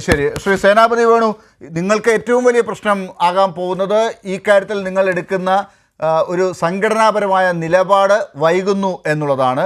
കേരളത്തിൽ നിങ്ങൾ എടുക്കുന്ന നിലപാടും മറ്റ് സംസ്ഥാനങ്ങളിൽ എടുക്കുന്ന നിലപാടും തമ്മിൽ ഒരു പൊരുത്തമില്ല എന്നുള്ളതാണ്. വലിയ ഒരു വിഷമവൃത്തത്തിലാണോ കോൺഗ്രസ് പാർട്ടി ഇപ്പോൾ? അല്ല, ഒരു പൊരുത്തക്കേടുമില്ല. ഇവിടെ ലാലെ, നമ്മൾ മനസ്സിലാക്കേണ്ടത് കഴിഞ്ഞ 40 കൊല്ലമായിട്ട് BJPയുടെ ഒരു തെരഞ്ഞെടുപ്പ് വിഷയമാണ് അയോധ്യ. അത് സുപ്രീം കോടതി വിധിയോടുകൂടി അതിന് ഒരു അന്തിമമായിരിക്കുന്നു. അവിടെ ക്ഷേത്രം ഇപ്പം ഏതാണ്ട് നിർമ്മാണം പൂർത്തീകരണത്തിലേക്ക് വന്നിരിക്കുക. ഇനിയും സമയമെടുക്കും. അത് 2024 തെരഞ്ഞെടുപ്പിൽ വീണ്ടും BJP അതിനെ ഒരു തെരഞ്ഞെടുപ്പ് അജണ്ടയാക്കി. അതാണല്ലോ 3 ദിവസം മുമ്പ് നടന്ന BJPയുടെ ദേശീയ കൗൺസിലിൽ പ്രധാനമന്ത്രി തന്നെ പ്രസംഗിച്ചു, ഇതായിരിക്കും അടുത്ത നമ്മുടെ തെരഞ്ഞെടുപ്പിലെ വിഷയം. ഈ 40 വർഷമായിട്ട് നിൽക്കുന്ന ഈ വിഷയം അടുത്ത തെരഞ്ഞെടുപ്പിൽ 2024 തെരഞ്ഞെടുപ്പിൽ അത് ഇന്ത്യയിലെ ജനങ്ങൾ അത് സ്വീകരിക്കില്ല. കാരണം അതൊക്കെ അല്ല, ആ ഒരു അജണ്ട BJP അതിനൊരു അജണ്ടയാക്കിയെങ്കിൽ അതിനെ മാറ്റിയിട്ട് ഈ തൊഴിലില്ലായ്മയും മറ്റു പ്രശ്നങ്ങളും ഒരു അജണ്ടയാക്കി കൊണ്ടുവരാൻ എന്തുകൊണ്ടാണ് കോൺഗ്രസ് പാർട്ടിക്ക് മുൻകൈ എടുക്കാൻ പറ്റുന്നത്? അടുത്ത തെരഞ്ഞെടുപ്പിൽ കോൺഗ്രസ് ഉയർത്തുന്നതും അത് തന്നെയാണല്ലോ. ഇവിടെ പ്രതിവർഷം 2 കോടി തൊഴിലവസരങ്ങൾ തരുമെന്ന് പറഞ്ഞ ആള്, പെട്രോളിന്റെയും ഡീസലിന്റെയും വിലയൊക്കെ ഞങ്ങൾ പകുതി അല്ലെങ്കിൽ 50% കുറയ്ക്കുമെന്ന് പറഞ്ഞ ആളുകൾ, കർഷകരുടെ വരുമാനം 3 ഇരട്ടിയാക്കി 1.5 ഇരട്ടിയാക്കി വർദ്ധിപ്പിക്കും എന്ന് പറഞ്ഞ ആളുകൾ, ഇതൊന്നും ഈ നാട്ടിലെ ജനങ്ങൾക്ക് കൊടുക്കാനായിട്ട് ഇവർക്ക് കഴിഞ്ഞിട്ടില്ല. ഈ നാട് സാമ്പത്തികമായിട്ടും ഇതുപോലെ വലിയ പ്രതിസന്ധിയിലേക്ക് കൂപ്പുകുത്തിയിരിക്കുക, നോട്ട് നിരോധനം ഉൾപ്പെടെയുള്ള പ്രതിസന്ധികൾ. അപ്പോൾ ഇതൊന്നും ജനങ്ങളുടെ മുമ്പിൽ പറയാതെ കഴിഞ്ഞ 40 കൊല്ലമായിട്ട് ഇവർ പറയുന്ന ഞങ്ങൾ അമ്പലം പണിതല്ലോ, ഇനി ആ പ്രശ്നം തീർന്നല്ലോ, ഇനിയിപ്പോ ജനങ്ങൾക്ക് വേണ്ടത് ജനങ്ങളുടെ പട്ടിണിയും ദാരിദ്ര്യവും തൊഴിലില്ലായ്മയും പരിഹരിക്കാനുള്ള നടപടികൾ. പക്ഷെ അങ്ങനെയുള്ള സ്ഥലത്താണ് ശ്രീ സേനാപതി വേണു, അത് പറയേണ്ടിടത്താണ് നിങ്ങളും എന്താ പറയുന്നത്? കേരളത്തിൽ കെ സുധാകരൻ പറഞ്ഞതിനെ കുറിച്ച് നേരത്തെ ശ്രീ ശിവദാസൻ പറഞ്ഞല്ലോ, സെനറ്റ് അംഗങ്ങളുടെ കാര്യത്തിൽ നല്ല RSSകാരാണെങ്കിൽ കൊടുക്കാം എന്ന് പറഞ്ഞത് നമ്മൾ കേട്ടു. ഇതുപോലെ ദിഗ്വിജയ് സിംഗ് കൊടുത്ത 1,11,000 രൂപയുടെ കാര്യത്തിൽ താങ്കൾ തന്നെ നേരത്തെ പറഞ്ഞു നല്ല ഹിന്ദു ആണെന്നുള്ളത്, ഞങ്ങൾ അത് എന്താ സംശയം എന്ന്, ഇങ്ങനെ നല്ല ഹിന്ദുക്കൾ ആണുള്ള ഒരു മത്സരം നിങ്ങൾ നടത്തുന്നത് കൊണ്ടാണ് ഈ പ്രശ്നം. ഈ ഹിന്ദുവിൽ നല്ല ഹിന്ദുവും ചീത്ത ഹിന്ദുവും ഇല്ല. അത് ദിഗ്വിജയ് സിംഗിനോടാണ് പറഞ്ഞു കൊടുക്കേണ്ടത്. ദിഗ്വിജയ് സിംഗിനോടാണ് BJPക്കാരനുമാണ്. ഹിന്ദു എന്ന് പറയുന്നത് അവൻ സനാതന ധർമ്മത്തിൽ വിശ്വസിക്കുന്നവനാണ്. അവൻ അന്യമതത്തിന് നേരെ കൈയോങ്ങുന്നവനോ വാളോങ്ങുന്നവനോ അല്ല. അത് നിങ്ങൾ സൂചിപ്പിക്കുന്ന ആളുകൾ എന്ന് പറഞ്ഞാൽ അത് RSS, BJP, സംഘപരിവാരമാണ്. സേനാപതി വേണു, അതാണ് നിങ്ങൾ, അതിലെന്താണ് നിങ്ങളുടെ നിലപാട്? നിങ്ങൾ DMK ശരിവെക്കുകയും ഇപ്പോൾ സനാതന ധർമ്മത്തെ പറ്റിയൊക്കെ എനിക്ക് ഡോക്ടർ ശിവദാസനിലേക്ക് പോകണം. ഡോക്ടർ ശിവദാസൻ, അപ്പോൾ ഈ തർക്കമാണ് BJPയും കോൺഗ്രസും തമ്മിൽ ഒരുപോലെയാണെന്ന് താങ്കൾ പറയുമ്പോൾ ഇവർ തമ്മിൽ തർക്കിക്കുന്നത് കാണുന്നില്ലേ? ഈ തർക്കം നിങ്ങൾ കാണുന്നില്ലേ? അല്ല, ഒരുപോലെ അല്ലാത്തത് കൊണ്ടാണ് ദാസെ തർക്കം ഉണ്ടാകുന്നത്. ലാലെ, അല്ലാത്തത് കൊണ്ടാണ് തർക്കം ഉണ്ടാകുന്നത്. തുടക്കത്തിൽ തന്നെ സൂചിപ്പിച്ചു കഴിഞ്ഞു. ഇവിടെ യാത്രക്കാരുടെ ദുരിതം വർദ്ധിപ്പിക്കുന്ന ട്രെയിൻ ക്യാൻസലാക്കുക എന്നുള്ള പരിപാടി എത്രമേൽ നീചമായ പരിപാടിയാണ്. ഇന്ത്യ ചരിത്രത്തിൽ ഇത്രയേറെ ട്രെയിനുകൾ കൂട്ടത്തോടെ റദ്ദാക്കപ്പെട്ടിട്ടുണ്ടോ? പിന്നെ എവിടെയാണ് കൂടുതലായിട്ട് ട്രെയിനുകൾ വന്നിട്ടുള്ളത്? ഇന്ത്യയിലെ മൊത്തം ട്രെയിനുകളുടെ ആവറേജ് സ്പീഡ് എടുത്തു കഴിഞ്ഞാൽ കഴിഞ്ഞ 9 വർഷകാലത്തിനിടയിൽ എത്രയാണ് ആവറേജ് സ്പീഡ് വർദ്ധിച്ചിട്ടുള്ളത്? ലോകത്തിലെ മറ്റു രാജ്യങ്ങളിലൊക്കെ ഉണ്ടായിട്ടുള്ള ട്രെയിനിൻ്റെ സ്പീഡ് വർധനവുണ്ടല്ലോ, ആ വർധനവും ഇന്ത്യയുടെ ശരാശരി സ്പീഡ് വർധനവും എടുത്തു കഴിഞ്ഞാൽ ഇന്ത്യ പുറകിലാണ്. ഇനി കണ്ണൂർ എയർപോർട്ട് എന്നുള്ള 5 വർഷകാലമായിട്ടുള്ള കണ്ണൂർ എയർപോർട്ടിന് പോയിന്റ് ഓഫ് കോൾ സ്റ്റാറ്റസ് തരാതെ എയർ ഇന്ത്യയുടെ വിമാന സർവീസ് അനുവദിക്കാതെ ഡൽഹിയിൽ നിന്ന് കണ്ണൂർ എയർപോർട്ടിലേക്ക് അല്ലെങ്കിൽ കാലിക്കറ്റ് എയർപോർട്ടിലേക്ക് എയർ ഇന്ത്യ സർവീസ് അനുവദിക്കാതെ തുടങ്ങാനിരിക്കുന്ന എയർപോർട്ടിലേക്ക് മുൻകൂട്ടി പ്രഖ്യാപിക്കുന്നതിലേക്ക് കാര്യങ്ങൾ മാറുന്നു. അപ്പോൾ അത് ഈ കേരളക്കാരോട്, മലയാളികളോട്, വിഷ്ണു ഇവിടെ സംസാരിക്കുന്ന ഭാഷ മലയാളമായതുകൊണ്ട് ആ മലയാളികളായിട്ടുള്ള എല്ലാ ആളുകൾക്കെതിരായിട്ട് ഈ കേരളീയരാകെ ഉപയോഗിക്കേണ്ടുന്ന ഒരു എയർപോർട്ടിനെ തകർക്കാൻ നടത്തുന്ന ശ്രമത്തിൻ്റെ ഭാഗമല്ലേ ഈ രാമക്ഷേത്ര ഉദ്ഘാടനത്തിൻ്റെ പേരിൽ കേരളത്തിലേക്കുള്ള ഇത്രയേറെ ട്രെയിനുകൾ വെട്ടി കുറച്ചതിനെതിരായിട്ട് നമ്മളെല്ലാം കൂട്ടായിട്ട് ശബ്ദിക്കേണ്ടേ വിഷ്ണു? അതല്ലേ നമ്മുടെ ഉത്തരവാദിത്വം. ഈ നാട് അഭിമുഖീകരിക്കുന്ന വലിയൊരു പ്രശ്നം ഇന്നത് മാറിയിരിക്കുകയാണ്. ട്രെയിനിനകത്ത് ആളുകൾ കുഴഞ്ഞു വീഴുമ്പോൾ അവർ രാമനെ വിളിച്ച് അവർ കേഴുന്നുണ്ട്, രാമ രക്ഷിക്കണേ എന്ന് വിളിച്ച് പറയുന്ന ആളുകളുണ്ടാവും. നോക്കൂ, രാമൻ എന്ന് പറയുന്നത് മര്യാദാ പുരുഷോത്തമനായ രാമൻ സത്യം സംരക്ഷിക്കാൻ വേണ്ടി അന്യന്റെ തനിക്കുള്ളതെല്ലാം ഉപേക്ഷിക്കാൻ തയ്യാറായിട്ടുള്ള, അച്ഛൻ്റെ വാക്ക് പാലിക്കാൻ വേണ്ടി കാട്ടിലേക്ക് പോകാൻ തയ്യാറായിട്ടുള്ള രാമനെ മര്യാദാ പുരുഷോത്തമനായി താൻ കാണുന്നുവെന്ന് ഗാന്ധി പറഞ്ഞിട്ടുണ്ട്. അപ്പോൾ ആ രാമൻ്റെ പേരിൽ ട്രെയിനെല്ലാം നിർത്തലാക്കി എയർപോർട്ടിനെ തകർത്ത് അങ്ങനെ പോകുന്നത് ശരിയല്ല എന്നുള്ളതാണ് ഞാനിവിടെ ഉറപ്പെടുത്തുന്നത്. പിണറായി വിജയന്റെ നവകേരള സദസ്സിന്റെ ഭാഗമായിട്ട് ഒരൊറ്റ KSRTC ബസിന്റെ സർവീസ് നിർത്തലാക്കിയിട്ടില്ല ഓർമ്മിക്കുന്നത് നല്ലതായിരിക്കും. ചർച്ചയിൽ അന്വേഷിച്ചത് രാഷ്ട്രീയം കൃത്യമായി BJP പറയുമ്പോൾ അതിൽ നിന്ന് വ്യത്യസ്തമായ നിലപാട് തങ്ങൾക്കുണ്ടോ എന്ന് പറയാൻ കോൺഗ്രസ്സിന് ആയിട്ടുണ്ടോ? CPM കൃത്യമായി നിലപാട് പറഞ്ഞു പോകുമ്പോൾ അക്കാര്യത്തിൽ കോൺഗ്രസ് കേരളത്തിൽ എന്ത് പറയും എന്നുള്ളതും ഒക്കെ ഇനിയും അറിയേണ്ടിയിരിക്കുന്നു. വളരെ നന്ദി ചർച്ചയിൽ ചേർന്നതിന് doctor Sivadasan, Senapathi Venu, advocate BG Vishnu. News and views അവസാനിക്കുകയാണ്.